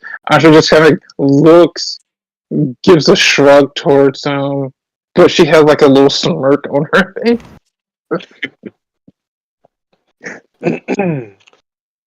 Kellum, after a while, you do notice that you're getting glances from your fellow teammates, like, I hope he's okay, or kind of thing. Max flits down to you, Kellum, and goes, I appreciate you not playing the bagpipes this morning. I was able to get a ton of sleep. Did she say that loud enough for everyone to hear? Oh, yeah, she's not quiet. Asha tries to hide a snort, but everyone can hear it. And everyone hears a resounding facepalm. The tree smacks itself. Kellum continues his ever watchful gaze across the land, expressing nothing upon his face, and nearly walks into Maxie as he just continues to completely ignore her. Roll performance, or would you like to do intimidation? Intimidation. Or all right, go for it. Yeah, I got a better chance with intimidation. Right. Yeah. And it is, kind of a all right.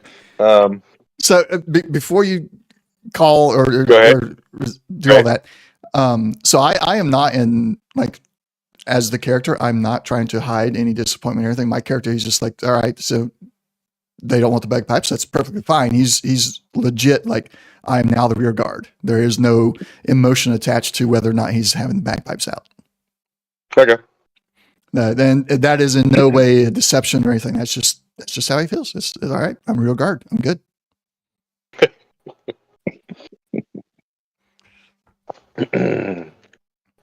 So Maxie's like, well, you don't have to be so rude. I know you don't like me too much. I was just saying thank you. He'll just keep on walking. I don't know. She kind of stops, and just like sees you just keep on walking as you kind of like, push past her, and she just sits there with her hands folded and flies there for a moment, hovers, and then zings past you. Not to brush you or anything, but just, As she flies past. Okay. All right. And let's see what I think it'd be athletics. Can I do a quick with one of my hands, just, whichever side she's flying past on, just throw right up in the middle of her path? I'm sure you can unarmed strike.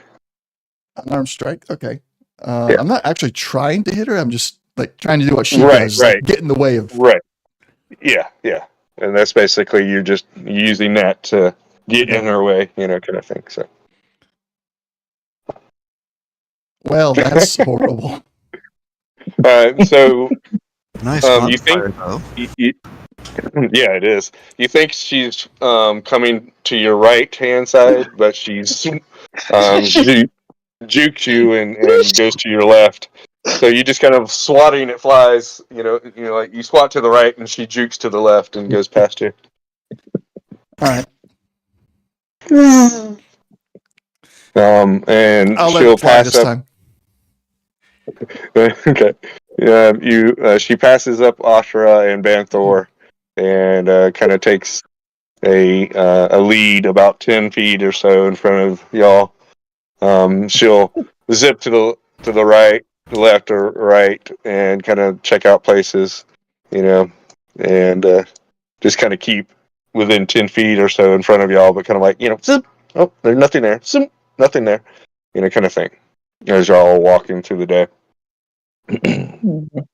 She knows that the back is being taken care of, and Necra is watching over the two of y'all, so she's going to take point. Through the day, you're not noticing anything until, excuse me, late in the afternoon, about 700 feet or more. Maxie flits back to the group real quick and says, "I see something. It looks like a tower."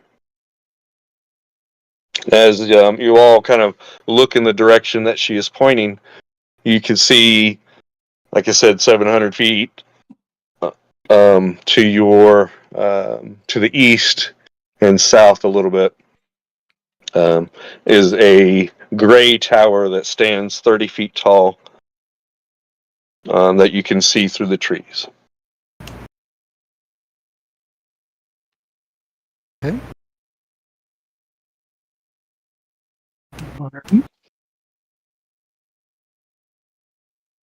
You can't really see it too well because of the tree cover, but it is sticking up some 30 feet in the air. Mm-hmm. It looks like a singular tower, maybe 30 or 40 feet across, circular, cylindrical.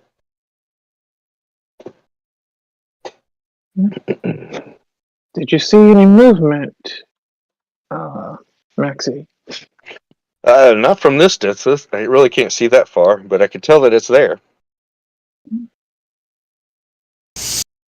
Alright. Do you think you can go a couple of 100 feet ahead of us and see if you catch any movement as we're making our way closer? And she hits a tree. Well, not hits the tree, but goes up into the tree.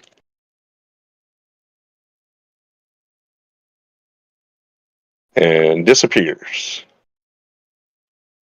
She goes into hiding. And then at this point, this is where like Ashura would look back at Kellum, not say anything, but she's just kind of giving him a look like, all right, this is the part where we would be very quiet. Matter of fact, she puts a finger to her lips, like even though he's quiet already, she's just like, shh. Have any practice arrows? What's that? So, Do I have any practice arrows, like the ones with the cloth bag full of sand or beads? Or you can have 3 of them that you use regularly. Kellum's back. Having seen that we've stopped, we see something in the distance. Kellum would actually be facing the rear, and would have his back to his other companions, waiting for. You would assume Necro will be the one that'll come and give him the signal that we're moving on into the tower. So Kellum won't necessarily see what Ashura is doing because we're stopped.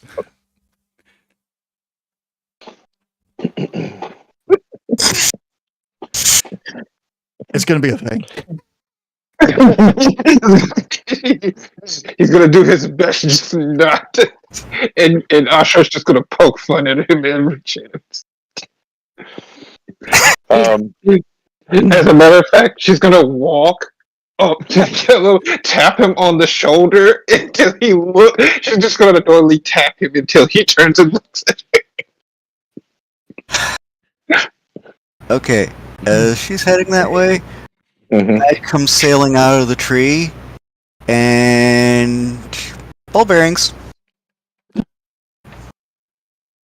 So who are you using the ball bearings on? Anybody in particular? Or? Just in Ash's path. It's like. Are you being obvious? It came sailing out of the tree, but beyond that, not any more than I usually try to be. Okay. They're playing ball bearings out of a tree. I'm going to hear them hit the ground. Yep. Right.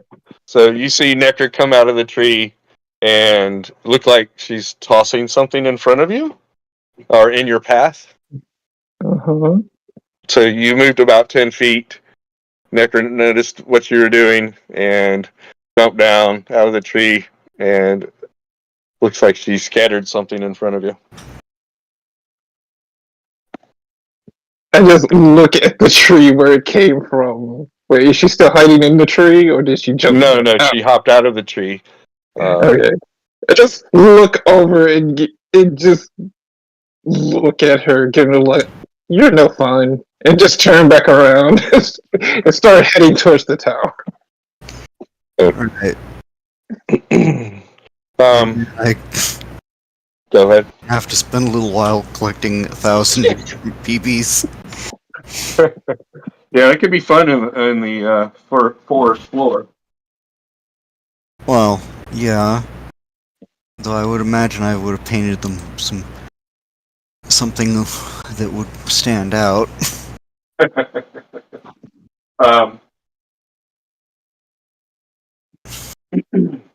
So after about 10 minutes, Maxie comes back. Would y'all do anything during those 10 minutes? I mean, Just I keep think walking. we're still moving forward. Well, at least Ash is. Okay. Would you move forward at a normal pace, slow, or fast? Normal pace still. Okay. She kind of just like shrugged because she's like, no one's fun over here except for Maxie. So she just like keeps walking. Okay. So y'all move forward about, excuse me, 75 feet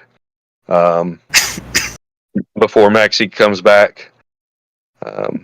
She says that she has found a small yurt made of wood and mud. Has a large opening, and it's facing basically in our direction, away from the tower. It seems like the kobolds had set up a little campground. Has a burn pit and a cooking pit. The cooking pit is inside the yurt with a large cauldron. There's hammocks, some dried rations, and large barrels that have collected runoff water from rain. The burn pit looks like they have burnt fallen comrades. It looks like there's cobalt bones in the burn pit. And then there's a trail that leads away from the campsite towards the tower. I got a weird itchy feeling when I went a little bit past the hut. It made me feel real uncomfortable. But after I passed the hut, I didn't really feel it much. So my wings are itchy. Eesh.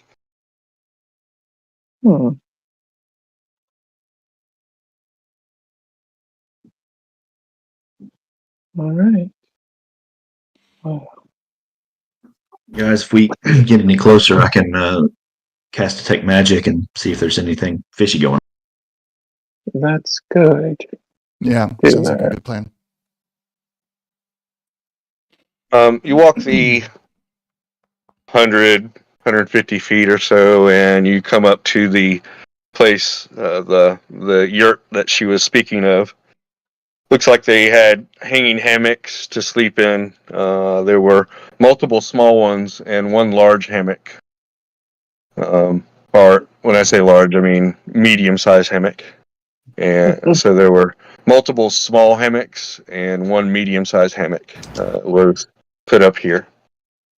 There's a pile of leather, it looks like. It has been dried and cured, and looks like it's can be used for armor. It has a good Maybe enough for quality drums? to be. It's a little stiff for drum making, but it could be worked, into that. Kellum, as you kind of wonder about that and pick up some of it, you see that it's actually suits of armor that a kobold could use. It's small like that. And you've seen some of the other kobolds use the sumac kobolds in particular use this particular cut. So So you see at least 3 pieces of armor that could be sized for a kobold, and there are other pieces, 2 square yards of worked leather, but it's not been cut to anything particular. They are 1 yard a piece, so 2 separate yards of worked leather that could be used for armor. There's 10 units of rations and 2 large barrels of clean water.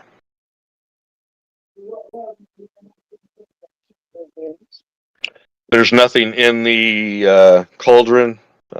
There's a stack of wood that could be used to put underneath it to cook anything. There are some fresh vegetables, enough for like 2 meals. They seem like they're still good. They've been picked within the week or so. So this is what, midday? Yeah, this is near the end of the day. There's a little bit of sunlight, you think, left. Another hour and a half of sunlight. Alright. Do we want to camp here, or do we want to push on? You're roughly 500 feet or so away from the tower. Was this the spot Maxie said she was getting the refilling? Yeah, she said right past this is where she was getting that itchy feeling. Uh, I'll So, Bantle she as he says- goes to check that. So she goes about 20, 25 feet, and she goes, "Yeah, that's the tree I marked." And you could see a little tiny, mark on the tree where she points to. And you would have probably not noticed it if you weren't looking for it. It's a little bit above eye level, like 7, 8 feet up. And she points up to it and says, "Yeah, past this tree, yeah, I get the itchies." okay. Well, yeah. If Kellum and Banthor can, go there to check that out, then yeah, Ash would check out this campsite, and if everything looks good, she'd say, yeah, "Is this fine to camp out here?"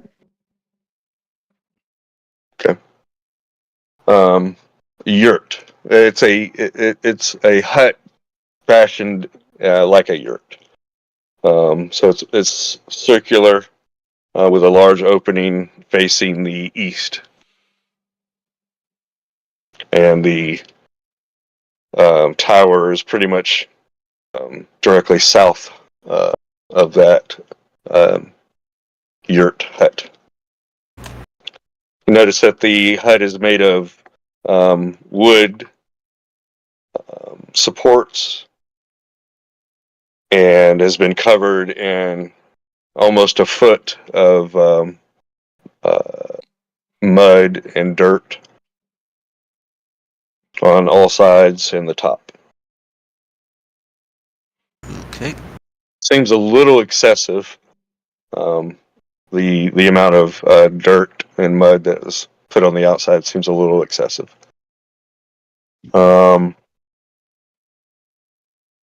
That's basically what Ash. You look around and you do see when you step on a spot that seems a little off, and pull it to the side, and you see there are short swords, 5 short swords, and 3 short bows, Okay. and a long sword.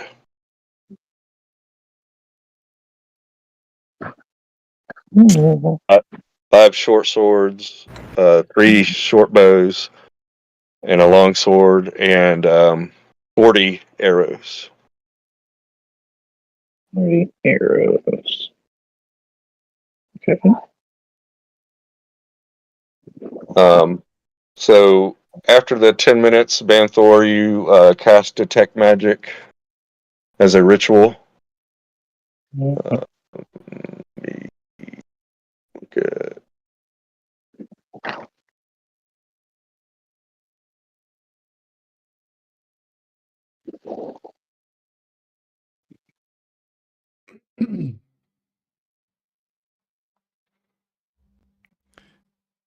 Kellen's going to go and have his long sword drawn. He'll keep his short sword sheathed for the moment, but he's going to have his long sword drawn. Okay.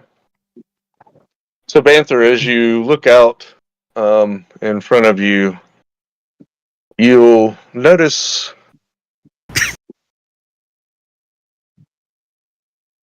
small clouds of white that you couldn't see before without detecting magic. You try to lock onto it with your eyes, but it seems like these clouds kind of flit in and out and gather together and move away and move around the area. It doesn't seem that they have any particular pattern. Kellum, can you give me a survival check? Sure. Natural one. All right. I got that 20, nat 20 for initiative, and everything's been crap since. It's the algorithm. It's like, oh, you got a 20. Now we're going to, give you a bunch of low rolls. Yeah. It'll come back around. I'm going to refresh the page, reset the algorithm. So let's see. So did everybody take a long rest? Banthor, I see that you've used a spell slot.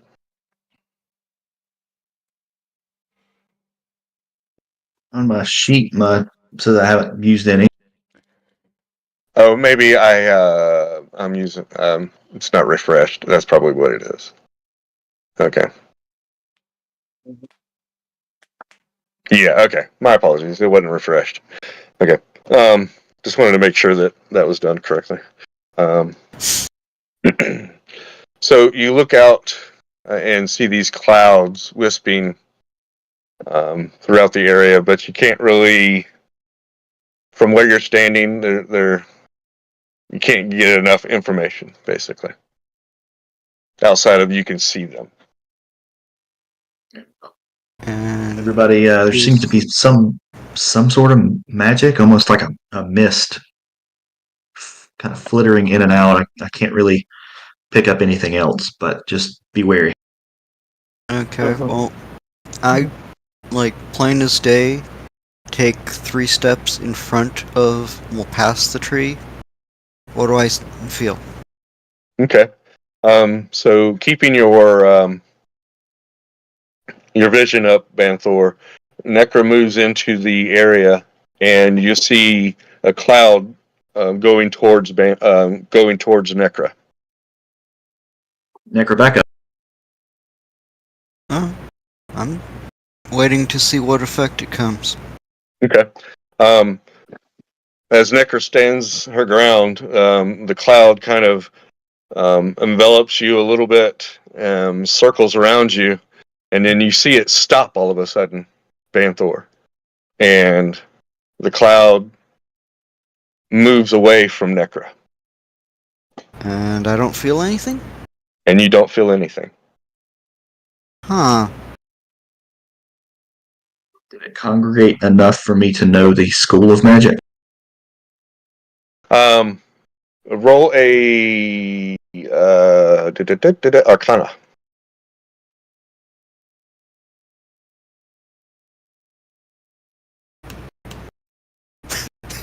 Okay. It says here you see a faint aura around any visible creature or object in the area that bears magic. You can learn its school of magic, if any.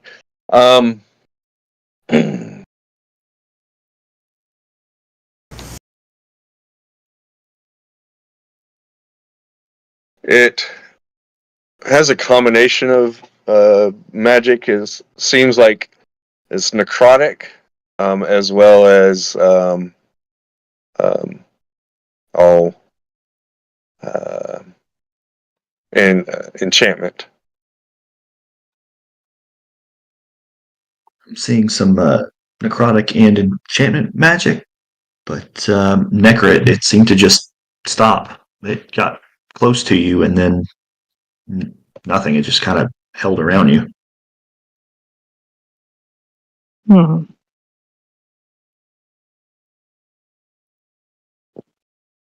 That was cautiously step forward to meet Necra.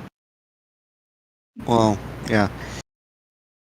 And I expect that was probably the case, and the itchies with Maxie's because she's He's not allowed. well, she's not as good, if you want to go there, as we are. Is that her wings are ishy or have something to prevent flight? Possible. Though how that would affect a kobold without wings, I don't know. If this is the same thing. Do we want to do a control? As in, anybody else stepping up to the plate? I stepped up to meet Necra. Okay. You watch as the cloud comes up to you, and you can see it land on your skin, and you can almost see it like go into your nose. My nose. Yep. It like. I start Like- backpedaling, going, nope. Okay. You don't feel anything, but you could tell that something happened. You know, you don't get any itchies, shall I say. You don't feel anything, but you can tell that something happened. Right, well, it seems to affect me.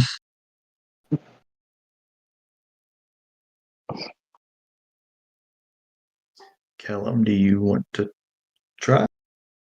Sure. I don't see it. My perception apparently or my survival was horrible.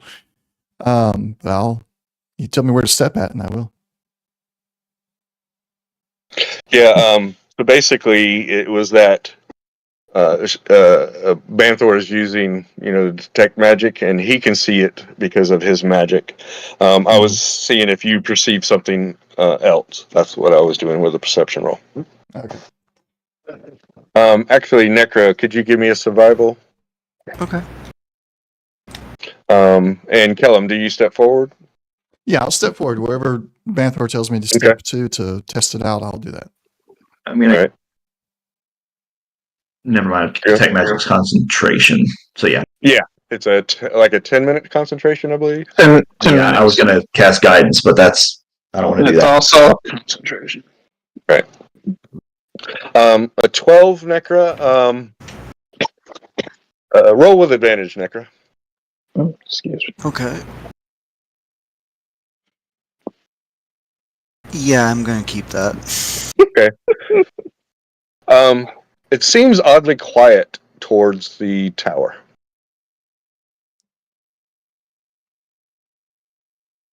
Like absence of life?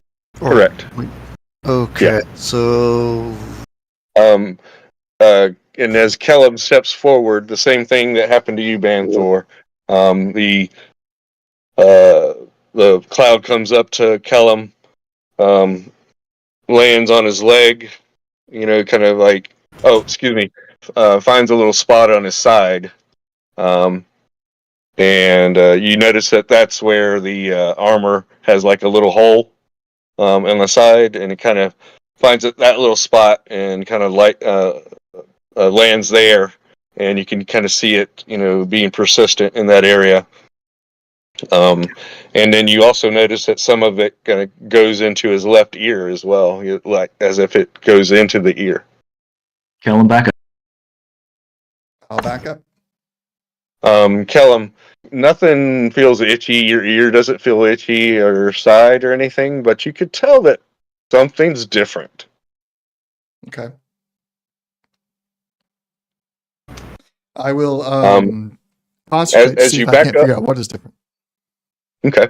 As you back up, both of you, Banthor and Kellum, pass this zone, shall we call it? The cloud goes away from you and goes back towards. It doesn't follow you past this zone, shall we say? Roll, Kellum. Medicine Medicine.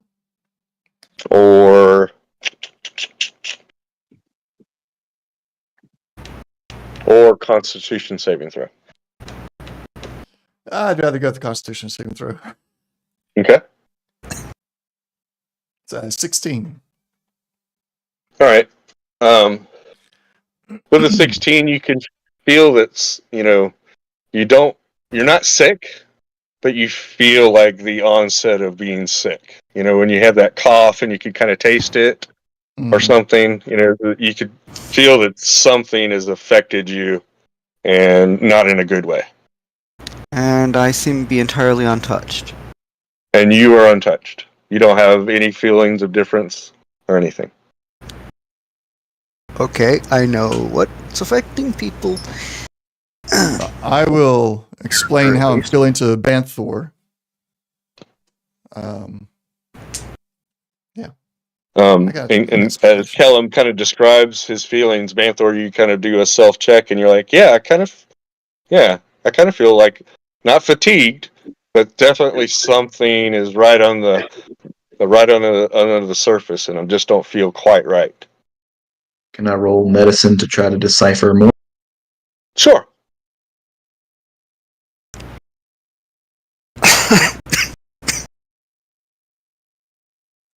Okay. Oh, nice. Nat 20. So if it seems as if this is kind of like a sickness that has infected both of you. It doesn't seem to be strong here, but you can only guess of how strong it gets as you get closer to the tower. Okay, I'm just going to relay that to everybody.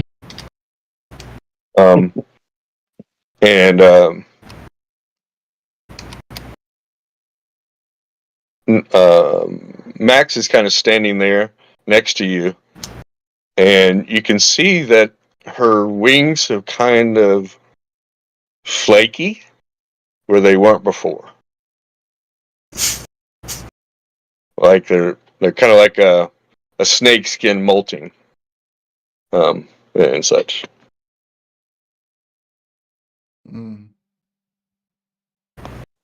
Point that out to Maxie and ask if they're okay.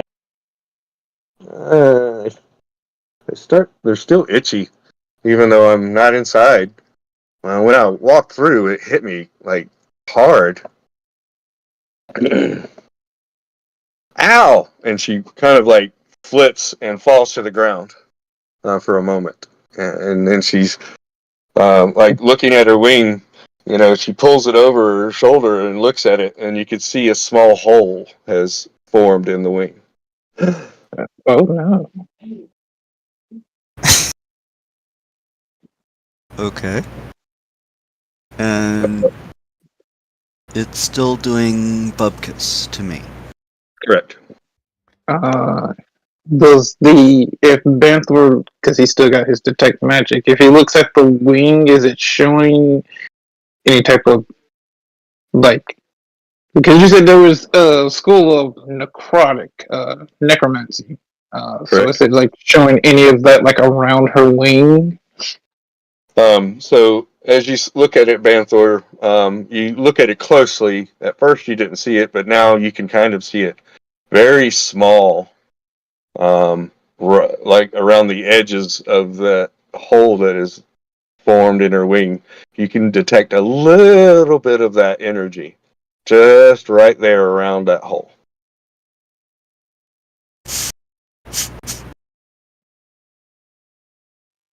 Is it? And it seems to be growing slightly.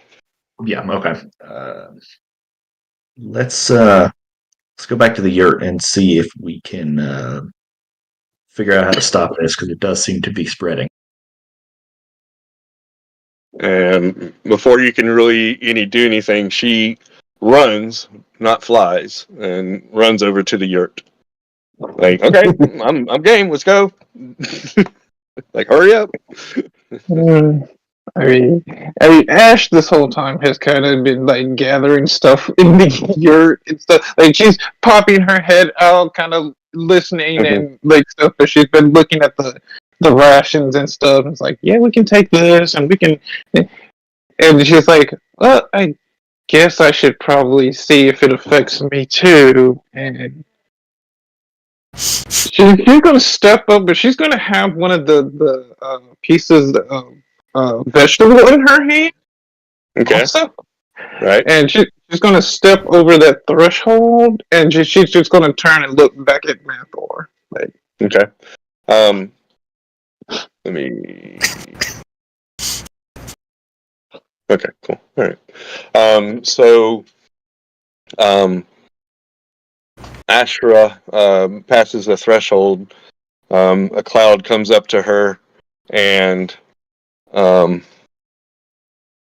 me a second. Blah, blah, blah.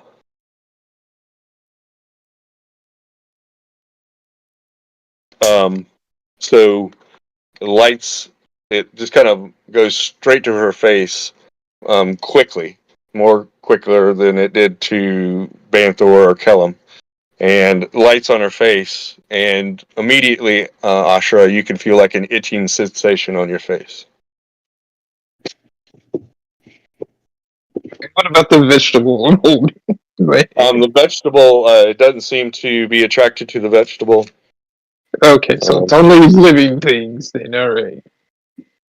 And she feels the itch, and she steps back over to the safe side of the threshold. The itch subsides some, but you could still, like, like your whole face isn't itchy. It's just like maybe your cheek and the ear is a little itchy. Now, so I'm feeling that, and I do, from Banthor, it's some type of magic thing. Can I roll Arcana on it? Like on this feeling? I'm sorry, say that again? Because I know this is some type of magic effect happening, can I roll Arcana on the feeling? This itching feeling? On myself? Yes.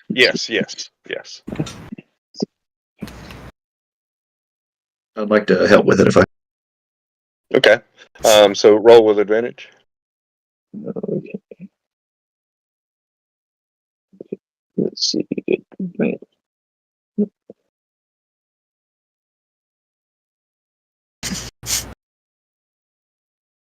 Oh my god, that's terrible. Even with advantage, that's terrible. Would you roll? Let's see. Oh, 2 4.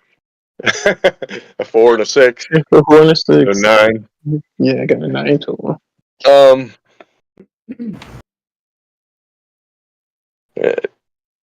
It may be like a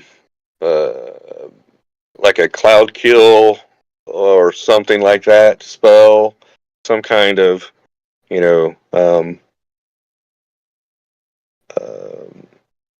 it doesn't leave, a visible cloud, but some sort of cloud substance has, done something to you, of course. It seems like, you may be able to cure it if you're not being directly affected by it, as in that zone. Okay. And I'm still standing in it, and it's still doing nothing? No, it will, maybe a different cloud might come up to you and do the same thing, kind of investigate you in a way, it seems, and then go, no, and goes away. Okay. Like, okay. Necra, can I get you to roll an intelligence saving throw? Oh, this is gonna go poorly, I think. Oh, well, not as poorly as I thought. Okay. You like you're trying to figure out, wow, why is this not affecting me? And you look up at the tower and you get this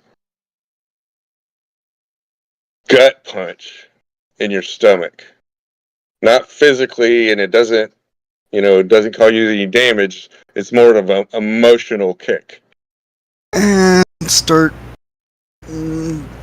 barely audible at the... Well, just kind of not under breath, but kind of conversational tone. Start swearing in deep speech. Like, I think I know what this is, and why I'm unaffected. And in character, starting to get half a clue. Gotcha. Is it affecting Necro's speech? Is that what is it doing to it? We don't understand what you just said. And you do kind of like have this, oh my god, I've seen this place before. Necra. Uh-huh.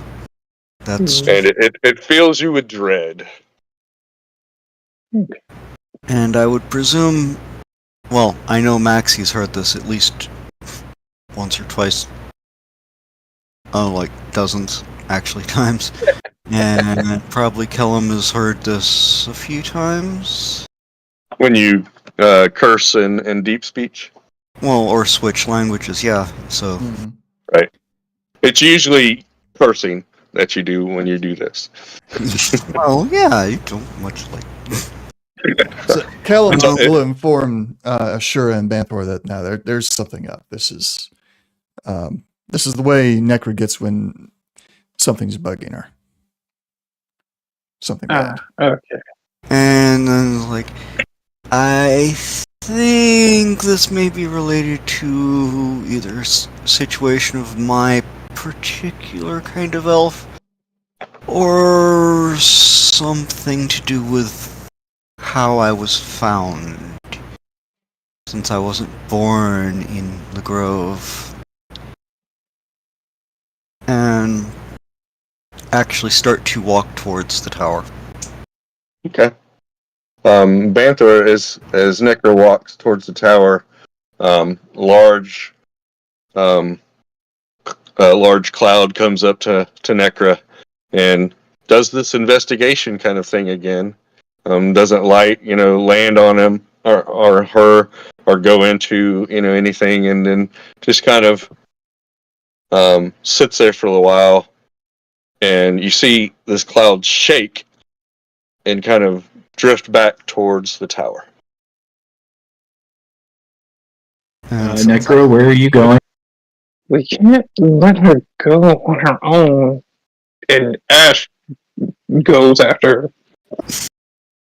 Okay. As soon as you walk past the barrier, you feel the itching on your face again.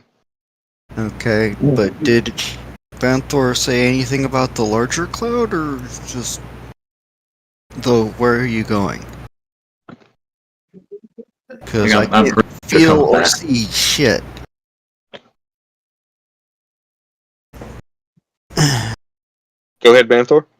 Yeah, I'm trying to urge them to come back just so I can talk to them.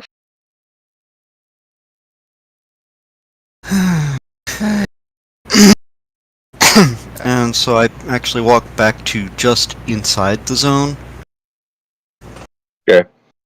So just you stay within the zone of the spell. Yeah, like, Okay, not gotcha. I'm meaning to, but it's just like, I can hear you from here, kind of thing. Okay. So as you get closer, it seems to get worse. There's more of whatever this magic is, but from what I'm gathering, it's not as though you're resisting the magic. It's almost like the magic is indifferent about you being there, like it's not trying to get to you. Okay. So it seems to be killing off or driving off most of the animal life in the area. And I just passively have I noticed the unusual die-off of plant life? No plant life has died off. Okay, so it's affecting animals but don't seem to be affecting plants at this point in the zone. Mhm. So there is a small possibility that there's, like, if this is all of the defenses of the tower or temple or whatever this is, that I could just walk straight through this and have nothing happen. Granted, fair to middling chance there's something more in the way of an active defense here. And If this is one act of defense, this barrier that's keeping creatures out, then we know there has to be something worse in there. Excuse me. We know that there's necromancy abound in here. And we've already been told that there's undead. So my thought is what is causing the undead and the necromancy? Something has to be the catalyst for it. Well, at could the very moment, well be. Necra Oh. has the ability to go in there and potentially scout this out. As Kellum is saying this, he's shielding his weapons and makes pointed eye contact with Necra as he pulls out his bow and arrows, indicating that he's prepared to give ranged support. Yeah. And wait, nod and say, yeah, I'm not going. If there are actually undead, I'm gonna get as close as to see them, and if they see me, I'm gonna be bolting this way. Do you have a say like a torch or a tinderbox you can light just to let us know as you're coming back? Yeah. I'll also know that he's coming back. Or that Yeah, she's coming you back. do have a signal arrow that will whistle Yeah. if you wanted to use something like that. Yeah. That Well, would be so you could use that for a couple different ways, but I'm going to let you decide how you want to do that. So, Yeah. I mean, Necra I- and I have signals set up between each other already, just whistles that we use. And I can Gotcha. relay to you guys that she's on her way back. Or if you'd rather hear what it is, I suppose she can use the signal arrow. Yeah. Okay. You said with my check that with time I could find a way to cure this effect as long as they're not in the zone. Okay. Give an Arcana.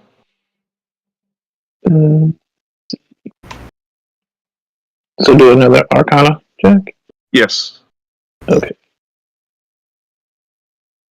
So if it's better than a 9. Hey, can I get some guidance, Banthor? I'd lose my detect magic. Oh, he's still holding but Detect Magic. I can recast that, I suppose, if we have time. I mean, you can ritually cast it. I think Right. we're pretty much sitting yeah, I here can, anyway. I'll Either drop. that or just do a help action, and she can roll with advantage. Okay, yeah, I can do that too. Yeah, let's do that. I'll just help. The thing. Oop, you did not roll twice. So I'll roll that again.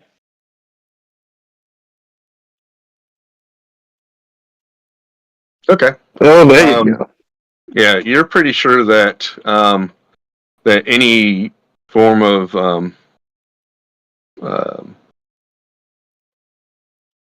you're sure that natural healing won't take care of this. Mhm.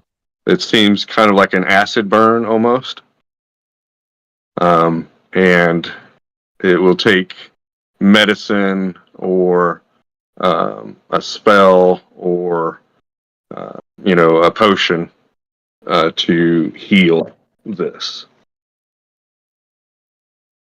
Okay. All right. She released that. If you're outside of the zone. Inside the zone, it will heal you, but it won't stop it. It seems like it's a progressive, persistent. Excuse me, it's a persistent condition. But once you get outside of the zone, you can heal it, and it will no longer be persistent. Okay. I'll lay that to the group. Do I get the sense of how fast it progresses as you're in the zone?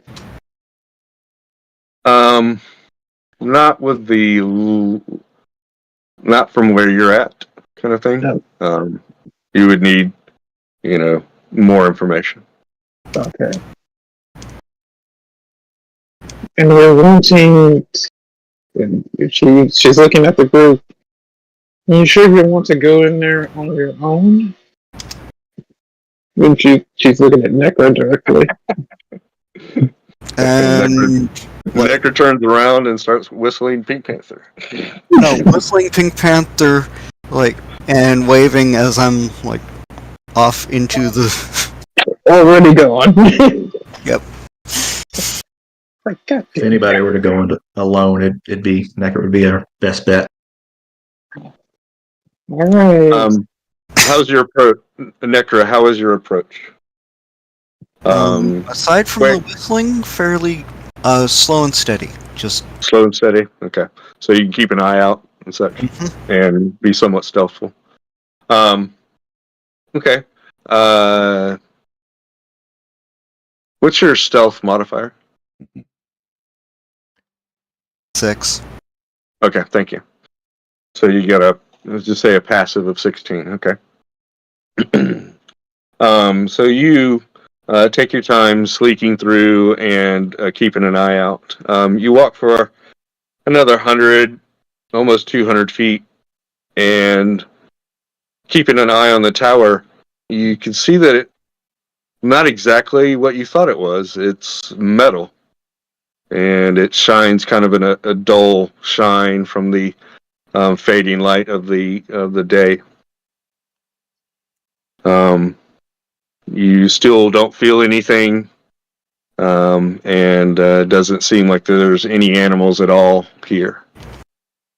You continue to move forward.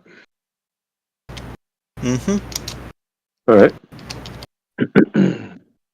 You move forward another 100, 150 feet or so. You've gotten about 200 feet away from the tower itself. You can see a few pieces of large metal have been flung, it looks, from the tower itself and are protruding out of the ground in various places. Investigating the metal, you can tell that it's been burnt and also melted in places. This is about a inch thick, this metal. Is there And markings, symbols, something?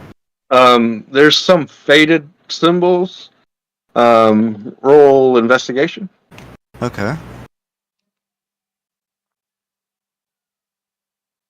Well, I got proficiency, so it's not. Okay. 16? Okay. Written in deep speech, you can see something, but it's mostly been burnt over.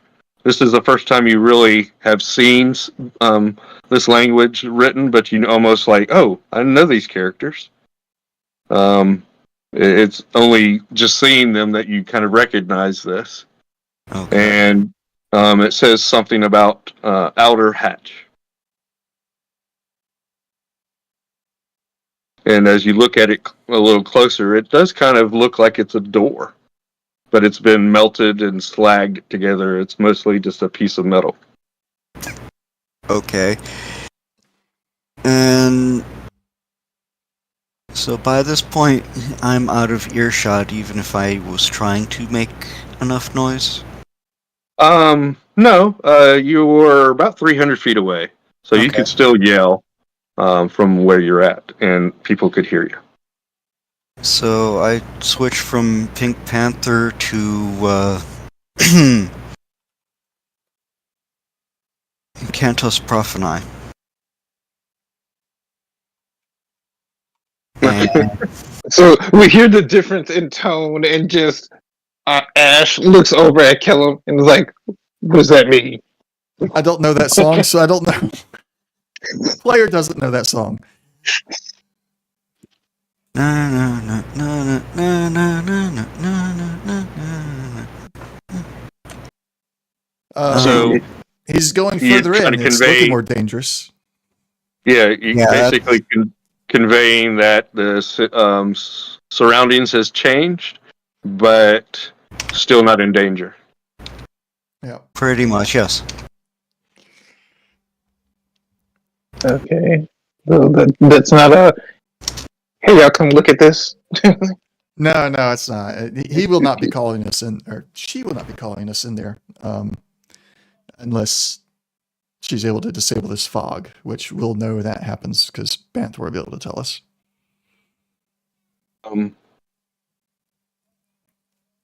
After a few moments of walking a little bit further, you see two cobalt bodies in decomposition, being decomposed. Looks like they've been there for 2 or 3 weeks by the look of the decomposition. Decomposition. There we go. Decomposition of the bodies. And you can also kind of see small gaps in the tower where it looks like an explosion or a fire has happened, and you can see slag kind of coming out of those areas where the metal has been melted and dripping down. Yeah, and so I'm still what, 400 feet away from it? You're 175 feet away. Okay. And You can see this small, like, trail going pretty much straight towards the tower. all right, so I keep heading towards it, looking out for anything moving that isn't like the breeze. Gotcha. So nothing is moving outside of an occasional breeze and such. No birds. You notice the lack of vultures. Because of the bodies, there should have been vultures here. But there's no vultures flying in the area. No woodland creatures scurrying here and there. No crickets. No sound of anything. Outside of the breeze and the trees. Uh-huh. And yeah, this is like eerie as all hell, and even the breeze is starting to get to the point of being starting to get twitchy. You notice the lack of the smell of death. I'm seeing rotting corpses, but I'm not smelling anything. Correct. Okay.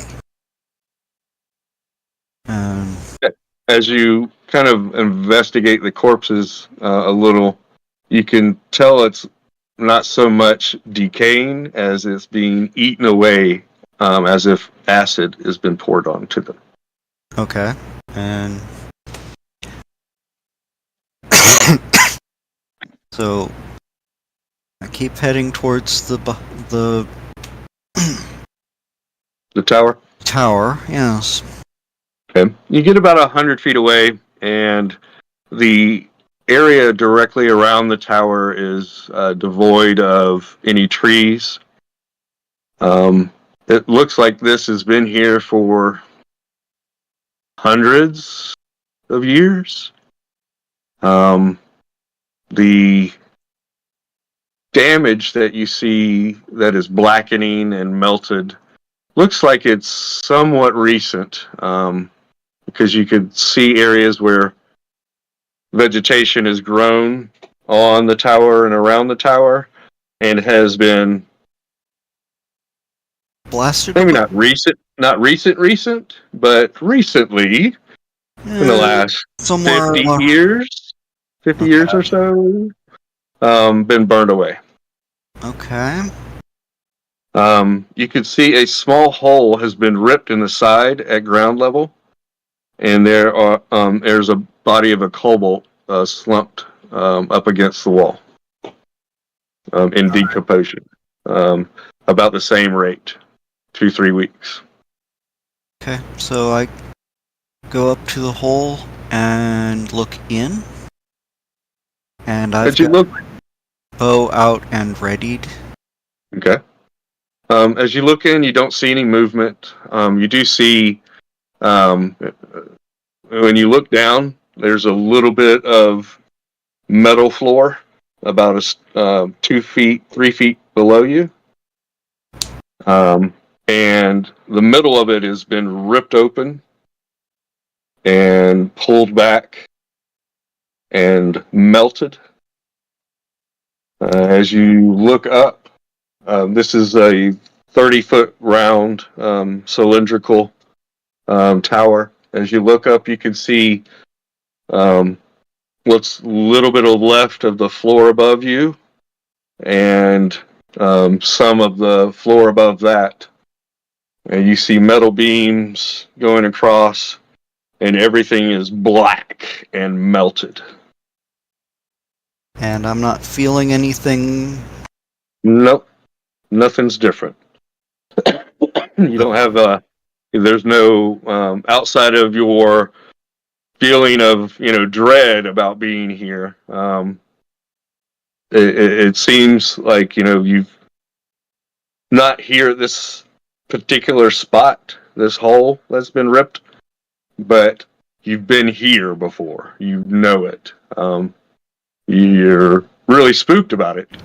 And as you look down the hole that has been created in the floor, you can look down some 30 feet or so, and you can see that there is a large hole or a shaft that goes down some 10 or so odd feet below that floor, and everything has been burnt and slaggy.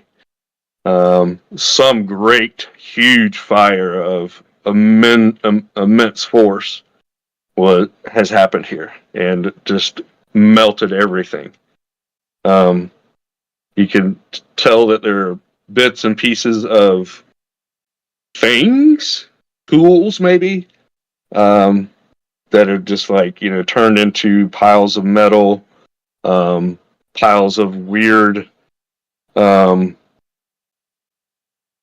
material that is just blackened and kind of lumpy and moldy, as if it was just burnt and then melted away and then solidified again. But it's not metal; it's something different. Okay. You haven't, you really don't recognize what it is. Don't have you a frame of reference. Right. You see what looks like could have been large pieces of machinery that are half melted to itself, like some kind of large clockwork pieces. And as you look down in the hole, everything down there is just puddles of metal and other materials. Alright, and switch from bow to scimitars. Okay. Look up. Try to look past the grating, and particularly if there's anything glowing. Gotcha. You can see that the night sky is above you. The hole goes all the way to the night sky. And you don't see any glint of eyes or any kind of light source. Though as the sun is going down, you do kind of get a glint from the corner of your eye and look, and there's a little bit of light coming from that shaft that you see below you. You also notice that there are a couple bodies at the edge of this floor, and as you look closer, you can tell that there are 2 kobolds and 1 green dragonborn that are in state of decomposition of 2 or 3 weeks. It looks like they're huddling around the edge and have the dragonborn actually has a hammer in his hand, a large mallet. Okay.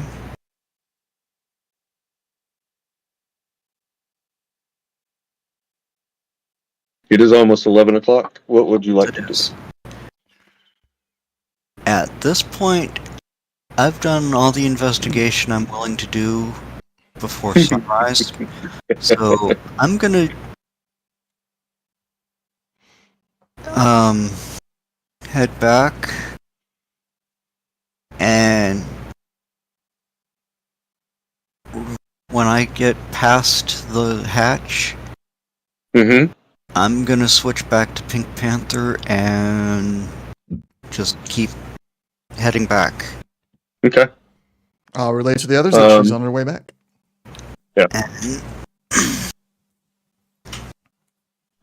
And when I get to the edge of the zone, I'm just gonna keep going to the yurt. And just like, you won't. Okay. And when the question gets asked, because I know it's gonna get asked, it's like, you wouldn't believe me even if I told you. Just.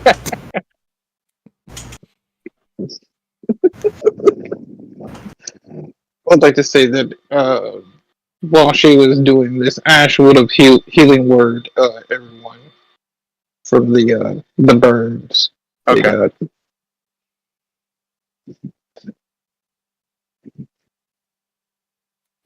So you're healing Maxie? Yes. Maxie, myself. She doesn't. Oh, I forgot. Is healing word a AoE or? It's one person. Okay. At a time. So yeah, I'm using my spell slots to heal Maxie, okay. myself. Oh, yeah. Okay. Sounds great. And she's going to do it to Banthor and Kellum also, because she doesn't know if because you said it's an overtime thing, even though we're out of the zone, it still can affect. So she's just going to go ahead and heal it. So okay. So when you do that, you can tell that on Max that it heals that hole, and her wings go back to looking fresh and normal. She has bright eyes and says, "Oh, they don't itch anymore. Thank you," and flips up and gives you a big hug as much as she can, and such. She gives her a hug back. No problem. We got to watch out for each other. When you say that, she kind of has a weird kind of look on her face, and then she pops back in. Oh yeah, yes, we do have to look after each other, don't we? Okay, thanks. And that's part of why you trust her about as far as you can throw her. And if you throw her, she usually stops in the middle of the air, and stuff. So you can't really throw her far. You cast it on Banthor and Kellum. Both of y'all feel instantly relieved of your impending sickness, and you feel like nothing is bothering you anymore. And then Banthor, you cast the spell again through ritual means if you wanted to, and like give everybody a look over, and you don't detect any, any magic or anything lingering on any individual.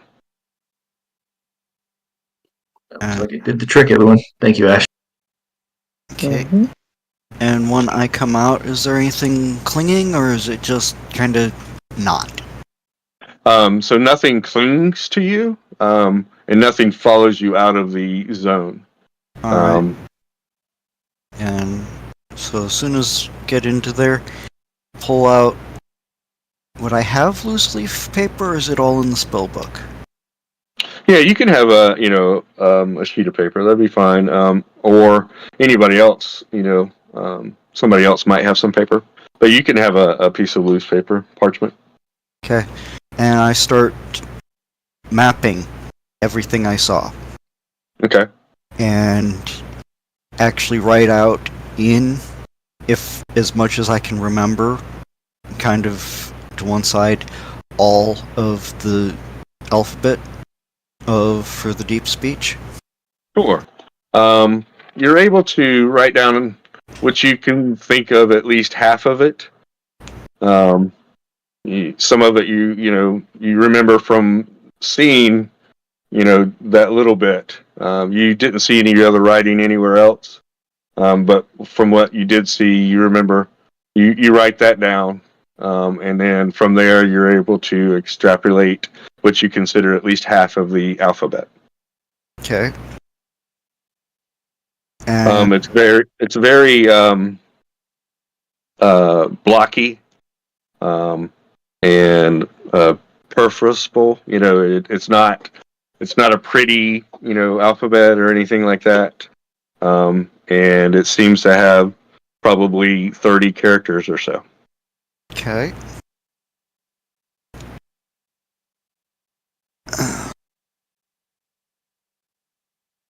And I also point out that if this is the temple they're after, which it seems to be,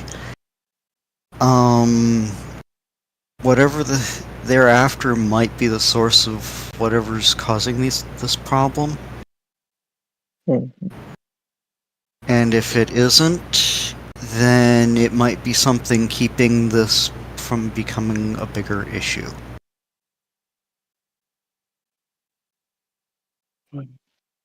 And out of character, I'm wishing we had like a bunch of concrete and lead. It's radioactive. Radioactive. Yeah. Well then, I guess we won't know until we go in.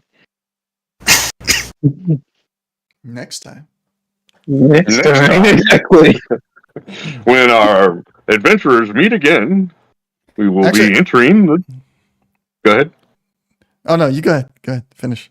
Yeah. Next time, when our adventurers meet again, we'll enter into the Tower of Death. I mean, the wait. Metal Tower. Never mind. Don't finish that sentence. I am curious. I'm going to be the first one to ask it today. XP for the snake? Sure. Yes, definitely. So Yeah. everybody gets. Hold on. 25% of 50, 75. Okay, I need to do the math. But Necra and non-wardens, Necra and Ashra, y'all get Mhm. 238. Mhm.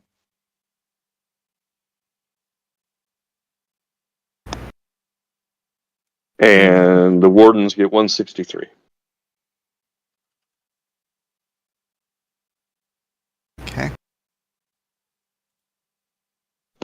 So close.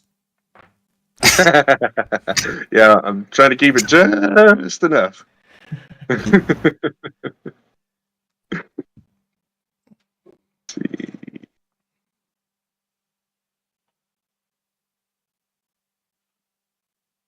So Kellum, that puts you 2, 4, 45. Yeah, 245. And Banthor, yours is a little different. 250. Yeah, okay. Banthor, I gave you a little bit of extra XP for when you fell in the pit and were trying to get me to get somebody to do something while you were falling in the pit, basically not be surprised. I didn't really go with that. So I felt like, oh, wait a second, maybe, things would have turned out a little different, even though y'all still won. You were trying to use your feet in a way to help the party, and I didn't really catch that at the moment. It wasn't until like afterwards I'm like, oh, he was trying to get somebody else to be able to do something. So I gave you an extra a little XP for not recognizing that at the moment and such. So that's why your XP is slightly different than Kellen's. All right. You had said non-wardens, and I added that amount. So how much extra was I? Oh, I already put that on there. Oh, you already added it. Okay. Yeah, I already added that. So before, I added that, last session, basically. At the end of last session, I was like, oh, going over my notes, and I'm like, oh, wait a second. He was trying to get some attention there, and I just skipped right over it. So I wanted to reward you for that. So I got you. Thank you. Yeah, you're welcome. For the tree! Yeah. So,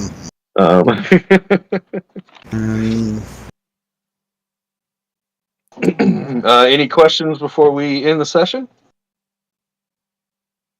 Nothing that would affect much. Okay. Alrighty. Kellum, I appreciate you doing your side of the IRL and posting this for everybody's enjoyment. Thank you, sir. Yep. And we will meet back on the 28th of January at 8 a.m. in the morning. Eastern Standard Time. I could do. Eastern Standard Time, correct. All right, guys. I'm going to go and disconnect from Discord and go do the Twitch outro. But good playing again, guys. We'll see you in 2 weeks. Thanks for the game. Shannon.